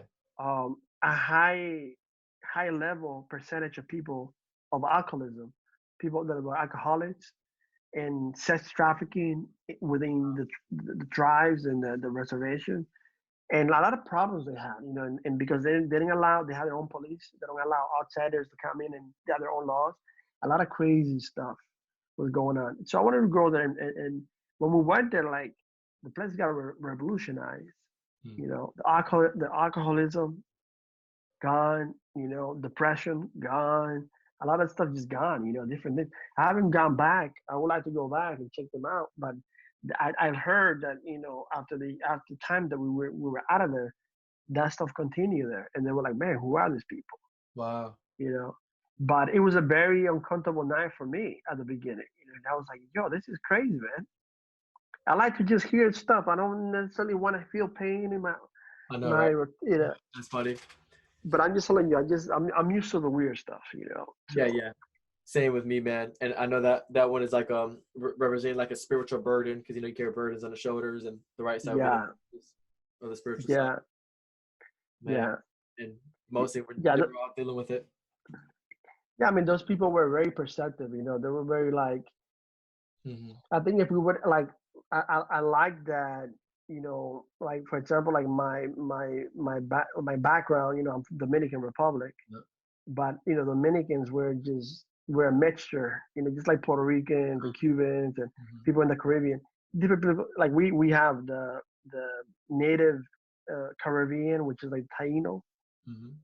You know, we have the African. You know, I have like African in me. You know, and some Spaniards. You know, my last name is Garcia. That's right. But obviously, like, yeah, and what, unless by physiology and genes, like, what, you know, I'm Afro Latino. You know what I'm saying? Like, you know, and there's a lot of things, a lot of stuff within the culture where wherever I go somewhere and people hear my accent, like, I've gone to places where they didn't like Americans, for example. Mm-hmm. I've gone to places where they didn't like the attitude that the Americans have, or the way they come, or they kind of like, sometimes they come, "I'm gonna give you something, I'm gonna teach you something that you know, Yeah. Yeah. I'm above you," or whatever. Like, people go and I've gone with other Americans to like countries, and from all the group of the people that I go to, they like me and they don't like the people that I some of the people that I've gone with, that I've done things with, and they can relate to me and they can receive from me and they can, and other people pray for them, nothing happens. I pray for them and then something happens. And I just feel it's like, it's not like that I'm more special or anything, but I just feel like, like back to what we were saying before, like being yourself and loving yourself and liking yourself, Right. You can that deliver goes a long way. the unconditional love. You can deliver with your intention of being authentic and genuine. Yeah, like the filters go away, so then there's no like obstacle for that stuff to be able to express itself, and people know it. you Yep, know that's right. I feel like I have so many stories like that I, I'm not gonna there's no way I'm gonna be able to tell all that stuff. No. Yeah, I know, right? That's the Yeah, truth. Here, I man. mean, like, I'm not talking about this podcast. I mean, like, in No, I general, know. like No, like yeah, like you're in right life. about it.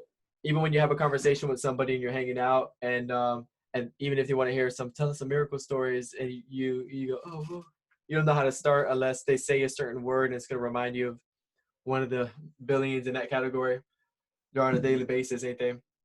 You know, great. One of the things that I'm very passionate about right now is like true, like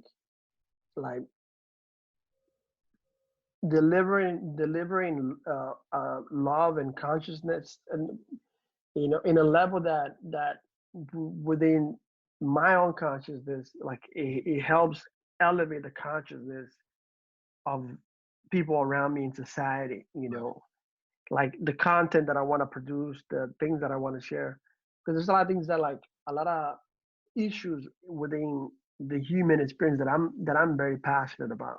Yeah. Like, I'm very passionate about equality, justice. I don't like I don't even call the American justice the justice system, because it's very unjust. It's very racist, it's very divisive, it's very like corrupt. So, but there's a lot of things that I'm very passionate about. Human dignity, uh, people living their best life. I love fitness. Um, healthy eating, good delicious eating, but healthy, and exercising and all that stuff. I love all that stuff. So, like, in the future, I want to incorporate those things. Also, obviously, my art too, in the Right. things that I'm doing, in the things that I'm sharing. Because it's like it shows the whole person. Because, like, a lot of times, when even if people look at your podcast, for example, and they hear you talk about those things, and they never hang out with you, they just see the things that you're saying, Right. they might think they know you, but there's so much more to you than just the things you present in your podcast.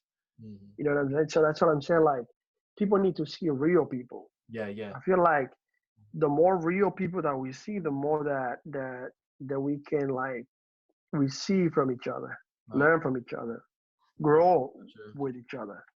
You know what I mean? Oh yeah, honoring each other like that, letting our guards down, and that's real. That's really what we need.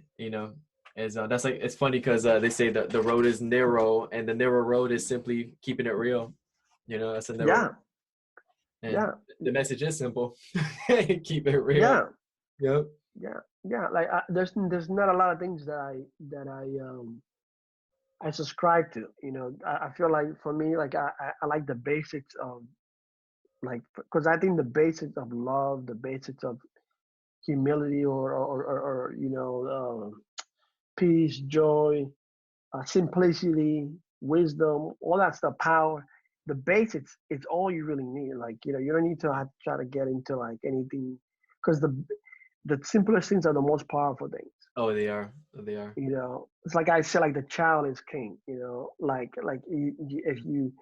if you can have a brilliant mind, if you have the heart of a kid, if you have the imagination and the heart of a kid, you tap into things that You win. you wouldn't. Yeah, you can really, by trying to be all sophisticated. Yeah. You know So what I mean? And sometimes, like, honestly, tell you the truth, like, back to the conversation that we were having before, uh, religion, the thing that was happening, the consciousness of 2016 and the thing happening now, the critical uh, uh, attacking wanted, like tribalism. I think that's the word. Okay. Tribalism of 2015 till now, where people is like Republicans versus Democrats and Christians versus this, conservative versus liberals, and people just fighting. Which that social media has kind of like put flame to the fire, fuel to the fire, Yes. and that stuff turned me off, and I felt like uh, the things that even if I continue um, creating content like the way that I was creating it, that type of content was, I think it was it was good for 2014, 2013, 2012, 2011, 2000, 10 and 2009.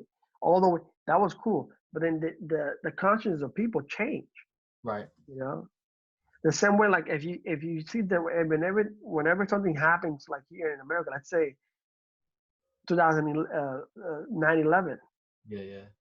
9/11. That after 9/11, the conscience has changed. Yeah. After 2008, the conscience has changed.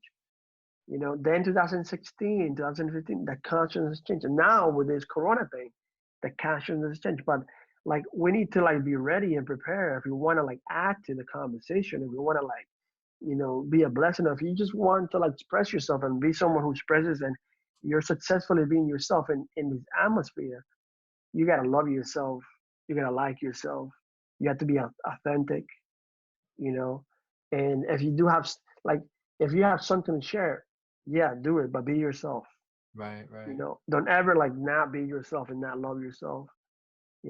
I had a pushback. When I started talking about loving yourself and liking yourself, and I began to like use less Christianese terms, Right. terms that were like more like universal. Mm-hmm. I started getting a pushback from the Christians, the audience that I had, because they were like, "Oh, you're using these terms that like they sound like you're a universalist. You sound like you're a mystical guru. You Right. sound like you're what do you call it? New Age. New Age." Yeah. Mm-hmm. And to me, I was like, "Yo." I'm just saying the same thing. What I heard. Huh? I heard the same thing? things. Yep. Same things. Yeah. Yeah, because the people are so used to like having something a certain way that when you bring in something different, a different flavor or whatever you want to call it, then they're thrown off. That like it's so easy to become a follower of what everybody else is doing. That's right. It's so easy to like be like, you know what? I'm with Donald Trump. I'm with Joe Biden. I'm with this person. Mm-hmm. I'm a Republican. I'm this. I'm a Christian, or I'm a Pentecostal. I'm this. It's so easy to people to do that because that's like a false sense of security and a false sense of identity. Right. So like the more that I that in moving forward, the more authentic that I am, I don't know really what's gonna happen, but I know that that's like was the authenticity was gonna lift the consciousness up. Yeah. Because we need more people to be authentic and more people to love themselves and like themselves. Mm-hmm. You can love yourself to the degree that you inspire other people to do the same thing. Right. People are like, man, look at this guy, look at this girl. Like they love themselves, like they like themselves. I can tell they're comfortable in their own skin. They love themselves, they like themselves, not in a selfish or a weird way, but like in a pure sense of the word and sense of the. And that is beautiful. That's what raises the consciousness, that's what heals people. That's what delivers people. That's what like transforms people. It totally does. Totally does. Man. Yeah, you're saying it right, man. Yeah. Wise man. Can't believe you're 5 years younger than me. No, I'm kidding. How old are you, by the way? I'm 28. Man, you're young. That's what's up. That's what's up. How long you been doing the podcast? I just started about 6 days ago, 6 or 7 days ago. Oh, what? Yeah. So, am I your first guest or second guest or what? I believe you're number 7. Number 7. Yeah, yeah. Yes. I believe. Let me look. Number I believe so. I believe so. Even if I'm not, just tell me. Yeah. Just tell me I am. I know, right? I like number 7. Seven Samurai. They're like, check it out. Good anime. Oh yeah, I've seen that. I've seen it. Samurai 7. You watch anime? Yeah, I've seen it. Yeah. You I watch love- anime? Yeah, I watch anime. Yep. Oh, look at that. Yeah. There you go. I grew up watching it since I was a kid. I forgot any here, but yeah. What's your favorite anime, real quick? My favorite one is actually this show that I can't find anymore, and it was there was this guy who was pulling the ligaments out of the neck, and they go in a ring, and it was almost like an old Tekken one, but it wasn't. It wasn't a Street Fighter either. I'm trying to remember the name of this one. That was like one of my favorite animes ever, and I think I got banned. You mean that you were like pressure points? You don't know about pressure? Yeah, it was like in probably 1998 or something when it came out. I don't know if you remember. Okay, so but what he would do? What would the guy do? They were fighting in a ring, and one was I think a Muay Thai fighter, and the other one was no, man. So he they ended up fighting. He ended up taking out the veins, and it made the guy's blind, or his eyeballs almost to come out. But it was such a beautiful show. I forgot the name of that. That would have been looking for forever. But, huh? But I grew up watching Dragon Ball Z. Oh yeah, the OG. Yeah, then Naruto came out, way later into it. That one, yeah, Dragon Ball Z is. Watched all the Dragon Ball Z most of my life, and that's actually when I started coming into the Bible. I started to see the Bible, Dragon Ball Z, and the same thing, and which they'll consider New Age or something, but it's not. Let's see what else. 7 Deadly Sins. 7 Deadly Sins, yeah. Yeah, it should be 7. Let's see. You seen Death Note? Death Note. Have you seen Death Note? Death Note? Not yet. Mm-mm. Watch it. It's a Netflix. Watch it. Okay, I'll check that one out. There was one my dad sent me over about a couple months ago that came out. It was pretty new, and one of the fighters on there, his name is Nico.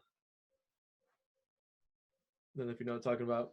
It's a fighting anime, like yeah, fighting anime. It's like tournament after tournament, fight after fight. I don't know. I don't know. It might be Baki, maybe. No, not Baki. Yeah, I think that one's it. Yeah, Baki. Baki's pretty cool. It's called like Nico style, Nico style. Remember? Look, if you watch Death Note and watch Full Metal Alchemist. Yeah, I remember Full Metal. Have you seen Brotherhood, like Full Metal Alchemist Brotherhood? We're gonna have a whole podcast just on that. Like you watch that, you watch that. It's super. Yeah. Explains like the spiritual world. That's what I love about it, man. They're really blunt on it. So they really tap into it. Blunt. They tap into it. Like in Full Metal, mm-hmm. They have alchemy is a combination of magic and science. Yeah. So magic and science becomes alchemy, and so like to them, like there's in that world, you combine the both, and it's like a real thing. And so they like everything that it's like whoever wrote that anime, they tap into the reality. It's like kind of like the Matrix. When you look at the Matrix, there's so many parallels of like the reality of true reality. When you look at the Matrix, Full Metal Alchemist is the same way. It's interesting because like alchemy will be considered a language, and with magic, Yeah. So it's like they have like the main characters. I think like the whole basis is that the two kids they lose their dad. The dad lives. He's not there no more when they're little, and their mother dies.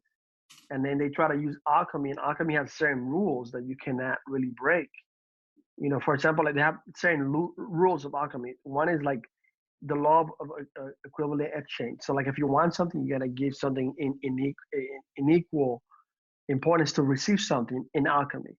And one of them also is like a taboo is like you cannot bring anybody from the dead. Mm-hmm. So like when I think in the first episode, they try to bring their mother from the dead because she dies. They're little kids and they have them. The dad is not there. Their mother's all they have. They try to they break that first rule of autonomy, and that hasn't been done. That's everybody knows you don't do that. And they end up the little brother lost his whole body, and then the bigger brother, he sacrificed his arm and leg to put his brother's soul in an armor. Wow. You know, and so then the whole basis of the anime is that they are looking for this thing called the philosopher's stone, where when you have a philosopher's stone in alchemy, you can, like, all the rules that you're supposed to go by, you can bypass them if you have a philosopher's stone. Oh wow. So they're set on a journey, and they become state alchemists, the youngest ones, to get access to the libraries, to either create or find the philosopher's stone. So it's like, man, I can go on and on and on. But like, if I have somebody watch that anime, and then they come and talk to me, I can explain so many things to them that I don't even have language for. Like, I'm like, there's things that I want to explain that I'm like, I'm gonna have to say some things that I gotta sound super weird, and we might need like more tape or something to explain them. But if you just watch something like an anime like that, and you get it, I can break it down. I can break out like the spiritual world, for example. Yeah, the newer pathways, you go and stuff will happen in the celestial. After watching anime, sometimes I go outside and because I'm getting these brand new revelations of what's going on through experience, and I'm seeing it all being reflected outwardly. And then, you know, as you go to bed, you have this crazy encounter with the dream, that synchronicities will match up, and then it gets pretty wild, and you grow into a new alchemist, magicianist character. Man, I got people like this crazy thing has been happening where people that don't know, everyday people who don't know that I had a YouTube channel, or I have a YouTube channel and I use videos and stuff like that. People, like random people, like, that don't know who I am, don't know me, haven't seen me on video, don't know anything, come up to me and they're like recently, like back to back, different people, strangers, and they're like, do you have a podcast? Are you on YouTube? And I'm like, why you ask? I don't know, because I like your voice. And it's not like people flirting or anything like that. It's just like people. Yeah. Mm-hmm. And they're like, I feel like I can listen to you every day. Wow. I feel like it's like, you know what they're like, you know, what is that thing called where they make sounds and people, what is it, ASLR or what? Yeah, that's it. I think it's ACR or something like that. Yeah. Yeah. So somebody else told me that they go to sleep with like listening to sounds, or like they hear people talk and they go on a bag of Doritos and rubbing their lips on the plastic. Yeah, or people that just talk a certain way. Yep. And there was a dude that told me, he's like, yo, I would pay just to listen, you know, just to listen to, like, this guy's like, you know, he's like, I'll pay just to listen to, like, you talk about anything, you know. And I just, like, I realized that, you know, just with everything, because I'm just saying that we will have to share, and we have to let, you know, our voice, and let our, like, our, your internal consciousness of who you are affect the collective consciousness of the whole world, you know. And I've been being reminded these following days, and it's crazy because I'm like, you know, it's funny, you told me about this podcast, you know, like a few days ago, right? Like Monday, I think it was, or something. Right. And I was thinking, like, all this week I've been having people talk to me about my voice. That's wild. You know, and I was like, I haven't done an interview or anything like this, like, in a while. Yeah. And I was thinking like now that I'm here, you know, everybody's like in home and everything like that, I was like, yo, I was thinking about podcasts for like a while. I was thinking like podcasts, and I was thinking about the wave where people need, like, they, like, whether we like it or not, as the world, that's where we're going. Yeah. The phone, the 5G, the all that stuff, that's where we're going. Yeah. That's where everything's going. Right. You know, I'm so glad that I'm doing a podcast with you. I know your podcast was so Bye-bye. recent, Yeah. you know, but I'm so glad because it's like I was even thinking like, oh, podcast, you know, people are telling me, oh, in a supermarket, they're like, hey, Wow. That's wild. you know, like just random strangers, you know what I mean, that I don't even know. Mhm. And so I just felt like God was like talking to me or something. I was like, hey, you want me to get back into hop back into this thing? You know, then I will. You know, I don't know how it's gonna look like. It might be rated R or you know Yeah. what I mean? Like Right. I don't. Oh maybe yeah. not. Maybe it won't be PG-13 anymore, but Right. Right. or G rated G. That's the thing. Like Yeah. that's the biggest thing right there. Like I was. It wasn't that I wasn't being uh genuine or myself or anything. It's just that I was like I didn't like the like if you see like I said if we hang out in person and it's like I don't the construct of the things that try to the boxes that people try to put Yeah. Yeah. Yeah. Yeah. themselves in and other people in I've never been with that stuff, you Right. know. So language to me doesn't mean like you know what I mean like even language and it's labels and things like that they don't mean nothing to me. They Right. don't mean much to me. Like so that I don't get restricted. Like I feel like if you want to confine yourself to that label or to that thing or to that word, you don't want to say that word. You can say shit, but you can say well actually you can say darn, but you cannot say damn, or you can say you know crap, but you can say shit. Like if you get to that point that when you're like you got those rules in you and those things, those lines. I don't have that, you know. Right. So for me, it's like I didn't grow up in a religious way. So even words to me are not like. So I felt like, you know what? Sometimes instead of saying um, this stuff, I'm like, you know, what I really meant to say when I was recording, I was like, this crazy shit, you Right. know. But I said stuff because, you know, I got tired of getting emails of people saying, yo, you say damn in the video, and you know I'm reporting you or whatever or this or you can come here, And they're trying to things stop like that. Like, expressing the huh? intention. Yeah, they're trying to put a stop on expressing the intention in the moment because of their religious backgrounds. Yeah, like and in a normal circumstance, things like that I had many years of people sending me things like that. But I think when I was getting those type of things in 2017, 2000, after the whole election thing, that's when it was like I was so turned off by the whole political correctness and all that. That I was like, you know what?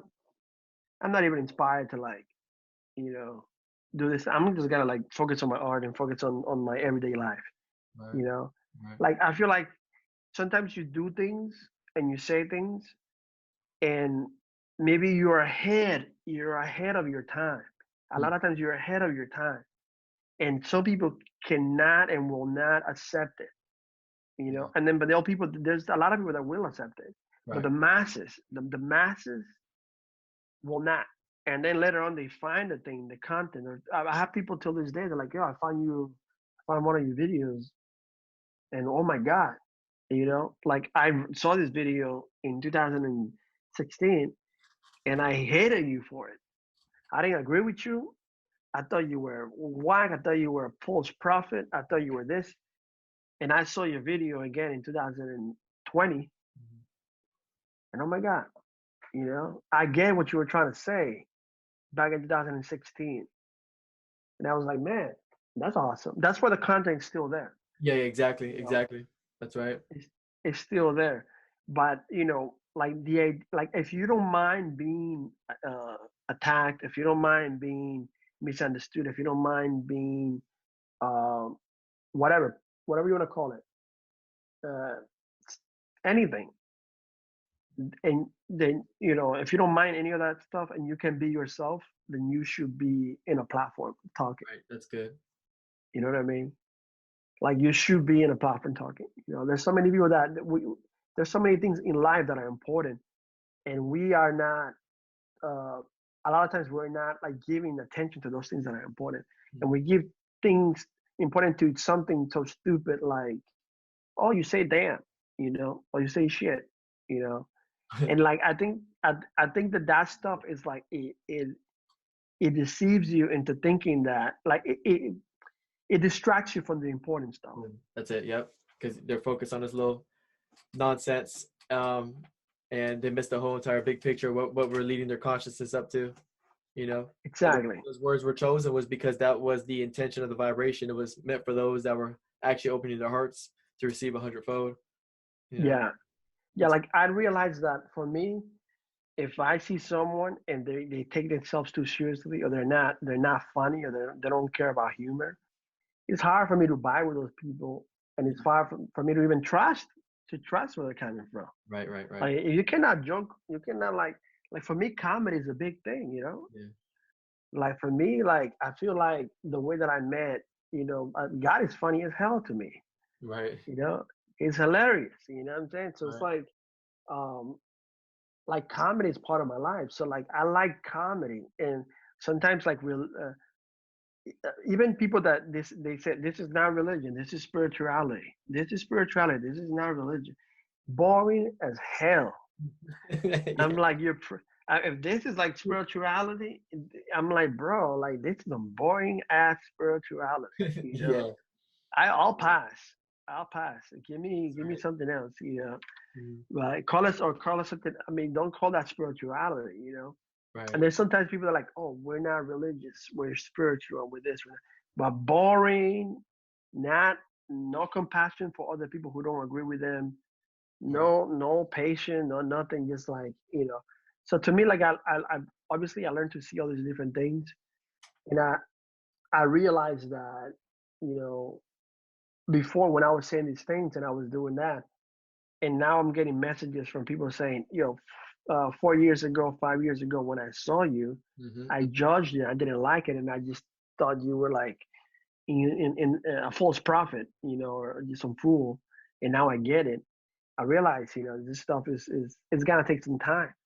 That's right. You know, like consciousness for people to rise up, and for us to be like in the same page, or not even the same page, but vibing with each other, connecting with each other.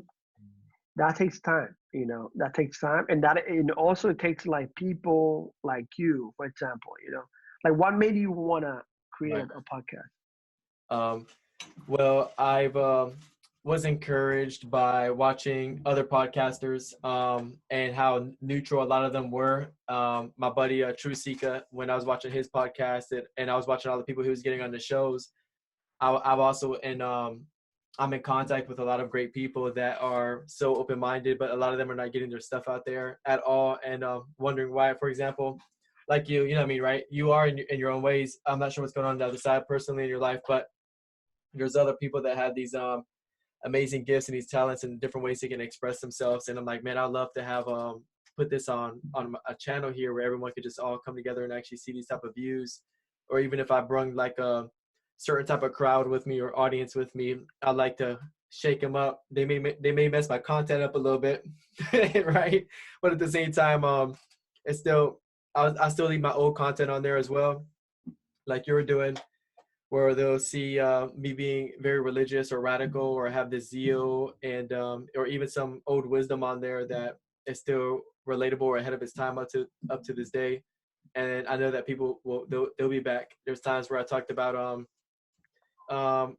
just different things of, you know what I mean, like even over phone calls, and I have some people hanging up on me, and then later they'll call me back, where they're the ones that call my phone, and you're just humble about it, like the Proverbs 31 woman, I'm virtuous. I'm not gonna bring it up. Keep it right. Yeah. Yep. No, I'm glad you're doing it, man. This is good. Yeah, it is. It is. That's what really encouraged me to do so. I feel like I'm heavily influenced by Bruce Lee, and I feel Bruce Lee is the shit. Yeah, he is. He is, man. He is. He is. That's the truth. Yeah. So yeah, I like to take different things everywhere, and it's all hitting one spot, you know. Yeah. Rock Yeah. on that. So I got some Oh. people that are really good with the chi, some grandmasters coming on here. I got all kind of people from all kind of different walks of life, and everyone's gonna be everyone's truly saying the same thing and in ever increasing ways. Beautiful, you know. Everyone's I about love, I love that, man. I love that. I definitely don't like putting a limit. You know, yeah, I honestly, when you're awake and you can see and you do work in love, mhm, labels don't affect you. They don't influence you. You just see the core of where people are coming from. right, You know, and you know, like you can see the same reality and the same truth across the board. mhm, And it sound like to the maybe to the inexperienced eye or people that are not paying attention, it might seem like everybody's saying something different, you know. But in reality, people are saying the same thing. A lot of people are saying the same thing, oh you yeah, know. it's true, And it's not so much just what they're saying, but the life emanating through them, you know, the love, that's right, you know. Life and love can be fake, mhm, you know. Either you're walking in love or you're not, you know. That's it. Like either stuff is real or if it's phony, you know. that's right, So it's only real. Things are real when you wake up, you know, but things are always available. You know what I'm saying? Phony is when you're trying to, when you don't know who you are, when you're pretending to be something else, when you don't like yourself, when you don't love yourself. That's where the phoniness and the ineffectiveness comes from. oh You know, yeah, but as soon as you begin to love yourself, bro. Like I talked about loving yourself so much because I feel like so many people are working so hard to try to love other people right, and even love God and all that stuff, and not knowing that the key is liking and loving yourself. You know, even loving God can become a religious task. You know, it can become a religious like, you know, I know that the Bible says that I'm supposed to love God, right, but you know, whatever reason I like this other stuff, and you know, I feel like this contradiction within me. But right, when you love yourself, you like yourself, loving God, loving other people is it's not a hard thing. It just flows. it does, Yeah, and you're doing it in that moment. You love yourself, you know. yeah, man. Yeah. With- Do you have like uh I'm asking you like if I'm interviewing you, like this is like Yeah, yeah, this is your podcast, but I I want love people to that. I want people. Huh? I love that a lot. A lot of people won't do that. I don't think. Yeah. No, I want people to know that they see your heart when they go and subscribe to your podcast and they see you know Right. they see your episodes. Like, what is your ultimate goal? Like with this podcast, like My ultimate goal. Here's an example. Where since after I came from seeing, I like how you're saying like everything was a reflection of me, but I didn't know that. Like I came into this world and I took a lot of data information in, and like I like to use mysticism when I talk. Like Moses means to be born, and it means to draw out of water. So the moment I'm born out of my mother's womb, and I come from the essence, spirit of timeless realm, into the soul, which is a fractal of the spirit, and now I'm in the time realm, and I come into the body, and I start looking through the eyes of the flesh. I pick up all this data information, and I forget who I am. I forget that I'm everything and I'm all in all. And then I start creating these illusions, and then I free myself later with these imaginations. So my goal of it all is not really detaching from the law. It's just I guess you could say I'm awakening to righteousness. I like to exercise my spiritual senses. I got all kind of games. That's really one of my big goals. I got um, blindfold trainings I like to do with like different colors and toddler cards that have like a pig on it and different things. And then I say, what does that mean to me? And I like to test the abilities within me. That's why I like to take all these different individuals and I hear the wisdom, the philosophy, and the certain exercises that they have going on and the meditations. And like one guy has like fire coming out of his hands, and then I'm like, okay, how can I use this for, let's say, if I'm going on a TV show Survivor and it's raining out here, and how can I use this and be a light in the world and teach everybody how to do it? Like I don't like to go out no more in the streets and heal the sick unless I'm teaching the person how to do it themselves. Um, so no one gets to look to an external God, but they can look within to the kingdom of and find their joy, health, peace, and love, and all the rest. So I want to show everybody, like Paul says, I become all things. I was a Jew, but I wasn't under the law. And he's saying it says a Jew is something special, internal. It's not flesh and blood. So he's saying, I'm a soul, but I wasn't justifying myself by my external realm, even in my thoughts. And he said, I became a Gentile, I became a Buddhist, I became a New Ager, I became all. He said, I became all things. And he didn't lose his identity in it. He just, he would sit down with everybody and just have a collective consciousness of loving your brothers and sisters. So I like to take what all my brothers and sisters have, because I'm them and they're me. So I like to view everybody as a reflection of me. And then I like to be a scientist. I have that. I feel like I come here for that. Like my name's Nico, meaning conqueror over the people. And then I'll take my life path 7, and I'm like a spiritual teacher. And I like to pick at different things. And I know that simplicity is unconditional love, and that's the foundation on it. So I just like to grow, and I look at the cosmos, the micros and the macros, and I just like to have fun in it all. Being open, right? Yeah. I just like to go everywhere and just see myself in it all, see God in it all, and it is a tough thing to do, and that's why I like to exercise it. The podcast as an instrument that will be being used for it and stuff. And, I like that. I like what you said. I think that example of Paul becoming everything, that's like probably like the closest thing to like how I feel about myself sometimes, Yeah, because I feel like my relationship, like sometimes people like ask me, people have those questions, you still believe in God, do you still pray for people, do you still do this, you still do that, because it's kind of like a lot of times like people ask me those questions, and because of whatever language has changed, or they don't see this video, or they don't see that, or they see this, and I realized that something that's never really gonna go away is my relationship with Source, with God. That is never gonna. That defines me. Defines how I am, who I am, how I treat people, how I love. right. Who everything. But the way that is expressed throughout the years, that's gonna change. The vocabulary used to express what I'm feeling, or what I'm experiencing, or what I'm living, that's gonna change, And sometimes it's like, I guess my biggest thing was before I was experiencing stuff and I was sharing with people, and I shared it to share, but then at the same time also there was a desire in me to bring people to where I was going, Right. And I realized that that was the hard thing, Easy thing was to share the stuff, share the love, share everything. The hard thing was to bring people to where you were going, because a lot of times where you're going, it's you and God going there. And there's not like a whole crowd of people going there, Right. And you might come back from it and be like, yo, I went here, and you guys can come too. I can show you where it is. Right. You can enjoy yourself. Here's a good question then on what you're saying.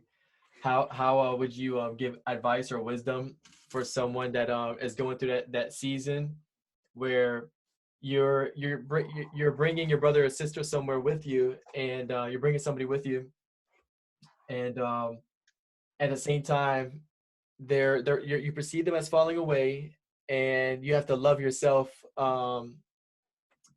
You kind of get where I'm going with this question?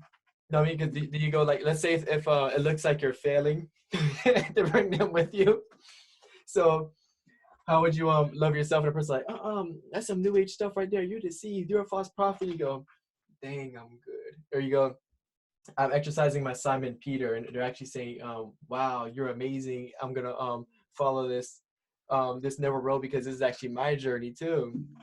Do you perceive them saying that as they're not saying that, or what would you say?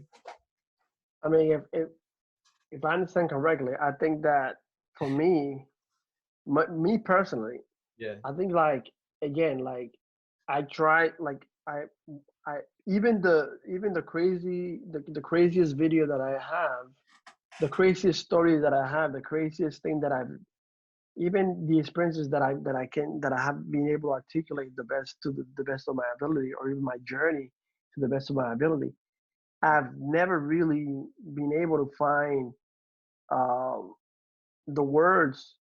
Mm. I feel like I believe in like when I talk and when I do something, I'm hoping and believing Yeah. that people see the intention and they Right. see and they feel the love and they feel they feel it, they see the love, they smell the love, they taste the love emanating from me, and that's the most important thing to me, right? Right. Whether they go to where I'm going or not, whether they believe what I'm saying or not, whether they enjoy it or not, whether they appreciate it or not, whether they like it and subscribe or not, whether whatever, comment or not, or pay attention to it or ignore it or not, Mm. if they feel loved by what I said or what I did or how I made them feel loved, that's it. That's if you want to call that my agenda, then that's what Right. my agenda is. Love that. So like I don't worry about Yeah. who's coming with me or who's not going with me or whatever. Because like from the beginning, I had experiences as a little kid that Yeah. I had nobody to talk to about. Right. Right. Like Right. I talked to my family and they didn't have the experiences that I had. Like I didn't grow up in a religious household. Like I was the only one vibing with God that I thought that everybody was having those crazy experiences in my family and outside of my family, people in general. Right. And so I never thought it was like anything abnormal. I thought it was just normal. Right? All human beings are experiencing that. And then the more that I share and the more that I talk to people, they're like, "What is this crazy stuff you're talking about? Like, Yeah. I don't know anything about that. Like, you sure you experienced that?" Like, the more that I share, the more that I realized that it wasn't that I had something going on, and I'm sure other people. I know a lot of people. I tell people like, you have experiences that you don't remember Mm-hmm. when you were a kid. Normally, when you're a kid, you have a bunch of experiences with God. You just don't Yeah. remember them. The Oh, same way that you can dream dreams, and there's people that dream and they don't remember the dreams, and they don't remember what they dream, and they don't remember what dream was about, anything like that. You can have experiences with God as a kid, younger or whatever, and not remember those things and grow out of it, like grow out of that memory of that experience. So I know that every person has experience. Every that's person has true. experienced God Mm-hmm. through. Sometimes it's subtle, sometimes you miss it, but sometimes it's like you can't really, deny it. And even those that you cannot even deny, as a kid, you grow up into this society that we live in, and people forget. They forget how to tap into that. They forget how to cultivate that. They forget how to do all that stuff, and because everything's pulling you to try to get your attention. It is. You know, so I have my thing is if even more than a healing or a manifestation of power or anything like that. If I come into contact with anybody, either through video or in person or through audio or through anything, if they feel love, if they feel peace, if they feel joy by being around me, by hearing me, by hanging out, by whatever, mission accomplished. That's it. They don't you know what I mean? Mm-hmm. Yeah, Yep. they don't need to be where I am. They don't need to do what I'm doing. They don't need to Yeah. believe Yeah. what how I believe. Right. That's why I love the Joker too. Yeah, I like what you said about this is something so real at like the rudest level everywhere. Oftentimes, you and I growing up, we were misunderstood, and it's because people, even us at times, but people weren't choosing to feel that intention, the intentional connection of where you were speaking forth at heart. They should know your character or feel your vibration or seeing what your intention was, and them basing it off the grammar almost makes us justify ourselves, but we know better now, about trying to correct our grammar or whatever the grammar or what we thought we said while they're keeping a record of wrong. We end up doing the same thing with, you know, because at the same time we're like, keep it real. What my intention was. You couldn't feel that vibration. You couldn't see by looking at my eyes or the feeling was going on. That's like the rudest level of everything. If everybody did that, that'd be amazing. So I would yeah. imagine. I think that what religion does or Mhm. anything tribalism does Yeah. is that it makes people be fake as hell, bro. Right. Right. Hmm. Like it makes you because why anything that you like anything that is not love can become a false identity, a false idol of whatever you want to call it. That's right. Pure love that is a person, that is a being, that is in you, that is you. Love, if anything that becomes anything can become a counterfeit of that. Mm-hmm. Money, fame, attention, knowledge. You can have all this knowledge, man, and like not not know what unconditional love feels like and is. You can have all this popularity and followers and all that stuff and all the right words. You can have all this Christianese, Right. you know, all you read the Bible left and right and memorized it. You know, go on the weekend and you feed the homeless, and that's like there's that chapter Mm-hmm. that chapter whatever the First Corinthians 13 chapter of love. The one in love is this, love is Oh, yeah. that, Yeah. Mm-hmm. and I used to read that as a kid. I was like, yo, Yeah. like it's like even if I take my body to be burned, you know, or if I give myself to the poor, if I do this good deed, if I do that, and I have no love, then I'm this. Right. If Right. I do this, All the and rest. I Yep. so I used to think about like, but how can you do all that stuff without love? Like it was contradicting to me. Why would I give to the poor without love? And I realized that you could do a lot of things without being who you really are for the wrong reasons. And it's not powerful. It doesn't change anybody's life. It doesn't affect the conscience, the collective conscience. It's just something that you did, and you can go like this, pat yourself in the back. But when you are walking in true, genuine, powerful, real, unconditional love for yourself, towards yourself and others, then it's powerful. You don't even have to talk that much. That's right. You know? Mm. Like you don't have to try to do things. You don't have to lift that weight that much. You don't have to like impress anybody. You Yeah. can be around them, and I'm telling you, there's people like all the time.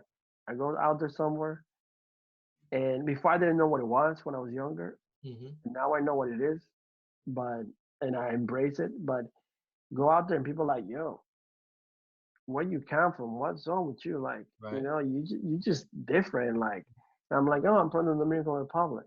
Mm-hmm. Yeah, but that's not what it is. Like, oh, I have a weird accent. No, that's not what it is. Just something about you, and I cannot pick.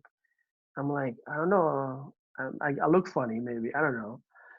I have a booger in my face. No, that's not what it is. You know, like, Yeah. but I say all these different things, but I'm saying like, I know that love, like if you walk in it, you're effective, you're attractive, you know, you're nothing can touch you. You know what I'm saying? You touch everything, and nothing can touch you. Like nothing can, you know, derail you from where you're supposed to be going or what you're supposed to be doing. Mm. You know, you're just like you're in the right place at the right time Oh yeah, that's as true. the right person when you walk in love. You're right about that. And being non-judgmental is love, and Yeah, that's actually a thing too. Another one is where it takes a lot of understanding, where even sometimes teaching we get out of unconditional love, even trying to teach, you know, because we think it's correction a lot, and corrections most of the time is done out of judgment, you know. yeah, yeah, yeah. Yeah. It's like a it's like taking when we're talking about the ego and you know, which I don't think is a bad thing, Mm-hmm. but taking that and going wild and going to like the extreme of that, you know, You because think like anything's I, bad is judgment, right? well I think like for example like I never like I grew up thinking that nobody was bad. Mm-hmm.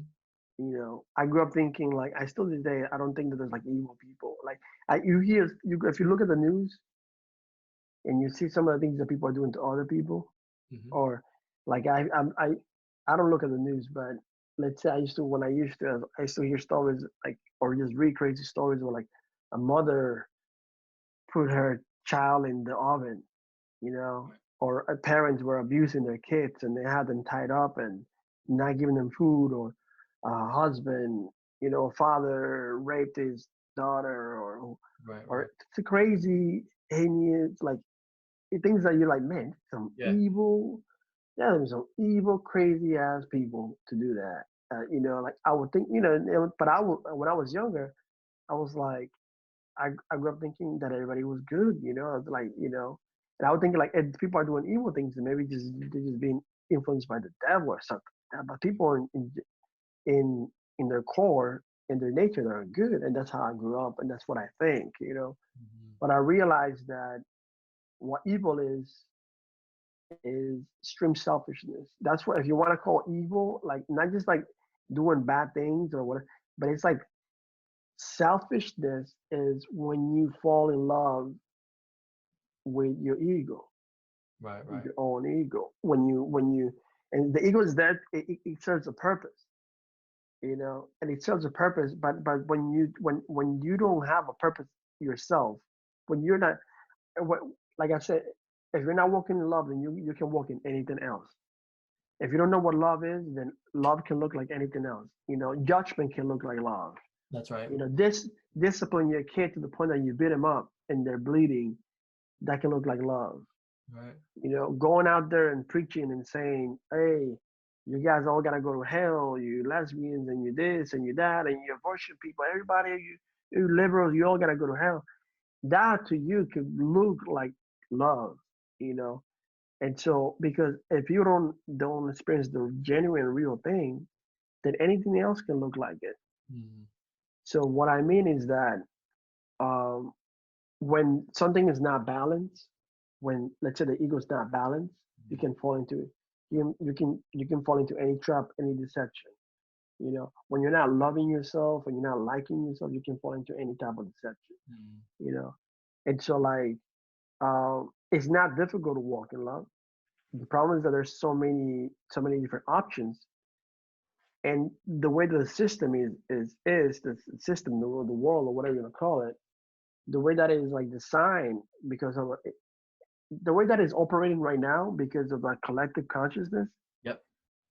is it's in the way that like we tap into like fear, let's say something like fear, doubt, panic, Mhm. way too easy, Oh yeah. Oh yeah. like way too easy. And like when it comes to like tapping into love and unconditional love, it's like a hard thing for a lot of people, Right.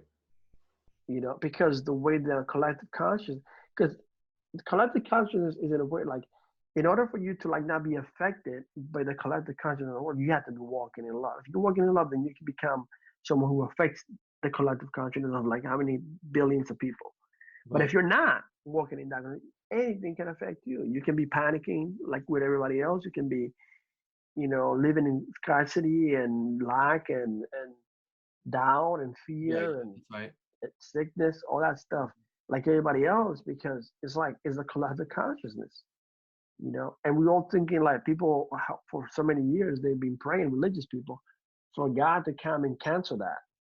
Like Right. God come and cancel this collective consciousness. Yeah. Or come and change everything, change the world, change the earth, change nature, change politics, change people's, and that's not how it is. It's like we're here and we are connected with each other. Mhm. And obviously God influences you and you influence other people. That's right. But it has to start with you. If you don't love yourself, how can you love the world? How can you love others? That's the Like true message. yourself. That's the true message that it's always being sent to us. Like I explained to a lot of people that are speaking Christianese. It's hard to speak to them when they say it's already finished on the cross, it's already done with, and but yet they're living under the law, and there's no under the grace symptoms, and just like that. One of my buddies came out with this video about love versus anger, and so one of my buddies, what if I took a knife and if I'm able to stab you, that shows you're not dwelling in the secret place. That shows you're not in unconditional love in the new covenant. And yeah, it's a What was practical example. that?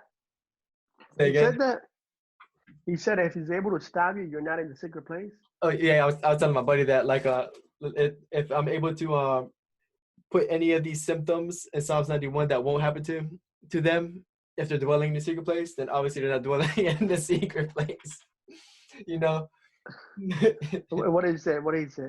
um for people that speak Christianese, like some of my buddies that I'm like discipling and stuff like that is what I call it, helping them out, and that are speaking Christianese, they'll agree, after I show them realities like that, not in a provoking way or nothing, but just in a way where I understand. yeah, I know where it's completely logical. Yeah. I Yeah, I just think that like the more that we could do, if we really want to do something for other people, like Right. That's true. Man, love yourself, man. If you really want to like do something for the world, for other people, for your family, for your friends, love the crap out of yourself, you You know? know what? Another thing too is like where it says make disciples of all nations. That means discipline your cranial nerves, because every cell in your body, you know, must bow that I am salvation, which is the original identity, the original name. You know, it's by I loving like that. yourself. It is. I like that. I think that you know, in the future with the technology that we have now, you know, and people like, because you'll be surprised who by through who consciousness is uplifted. You know what I'm saying? Like, you know, through like the a lot of people have like a mindset that they think that things are supposed to look a certain way and things are supposed to come through a certain person. And you know, it's kind of like politicians. You know, they groom these people to be politicians, to be senators, and to be, and like we have like an old school uh, way of looking at things that, you know, like if you're a politician, you're a president, you got to look presidential, you got to look, Mm-hmm. you know, like the candidate that we want. You got to look, you got to play the part, you got to say the right things, Right. you know. So a lot of times people in religious circles or people who say they're spiritual, they expect that either from themselves or from other people a, a behavior and a look in order for them to like feel like they're worthy to become an instrument, you know, or they can bless other people, or that can uplift the conscience of other people. Almost like the white Jesus on the cross. They have to see an external image or have this type of look in order for them to receive from it. You know? Yeah, but I'm saying like in the coming days, we're gonna see with this technology that Yeah. the weirdest people are gonna be used, or I don't even like saying the word used, but like Mm-hmm. um, they're gonna be, I know what you're saying. Oh yeah, yeah, you know yep. what I mean, like they're gonna be, like, how can I put it? They're gonna position themselves where they can, Instrumentalized. yeah, it's Instrumentalized. a, Something like yeah, that. when, Yeah. yeah, when they, I'm saying a made up word no, too. no, like where they, it's perfect, where Yeah. they be, where they, life is actualized through them. That's right. You know, That's right. love is actualized through them. You know, so they become a conduit. You Right. know, like people, there's so many people that, you know, that you're gonna look at and be like, man, this person right here, this person.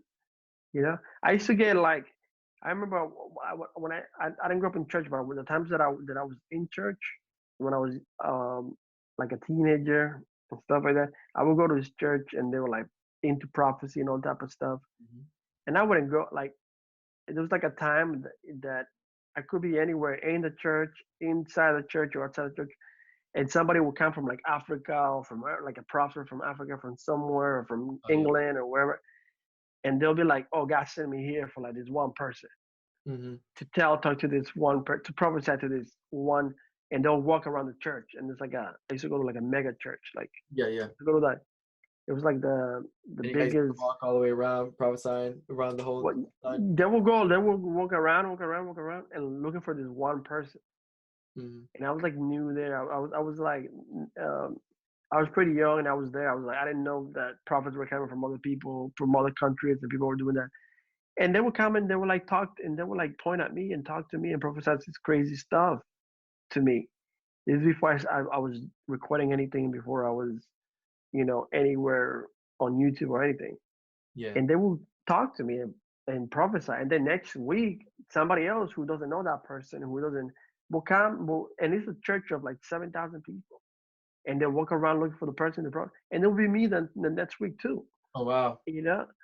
You know what I mean? And then like, you know, then I go to somewhere else, and then a member or somebody like prophet, you know, like people like, oh, I have this dream. God gave me this dream about you or this and that.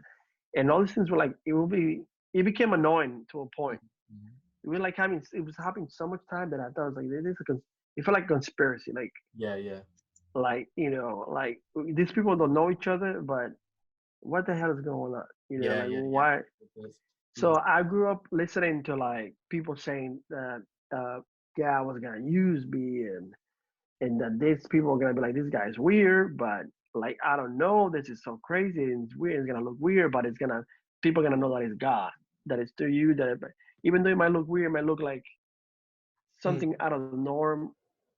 And so, as you say that. yeah.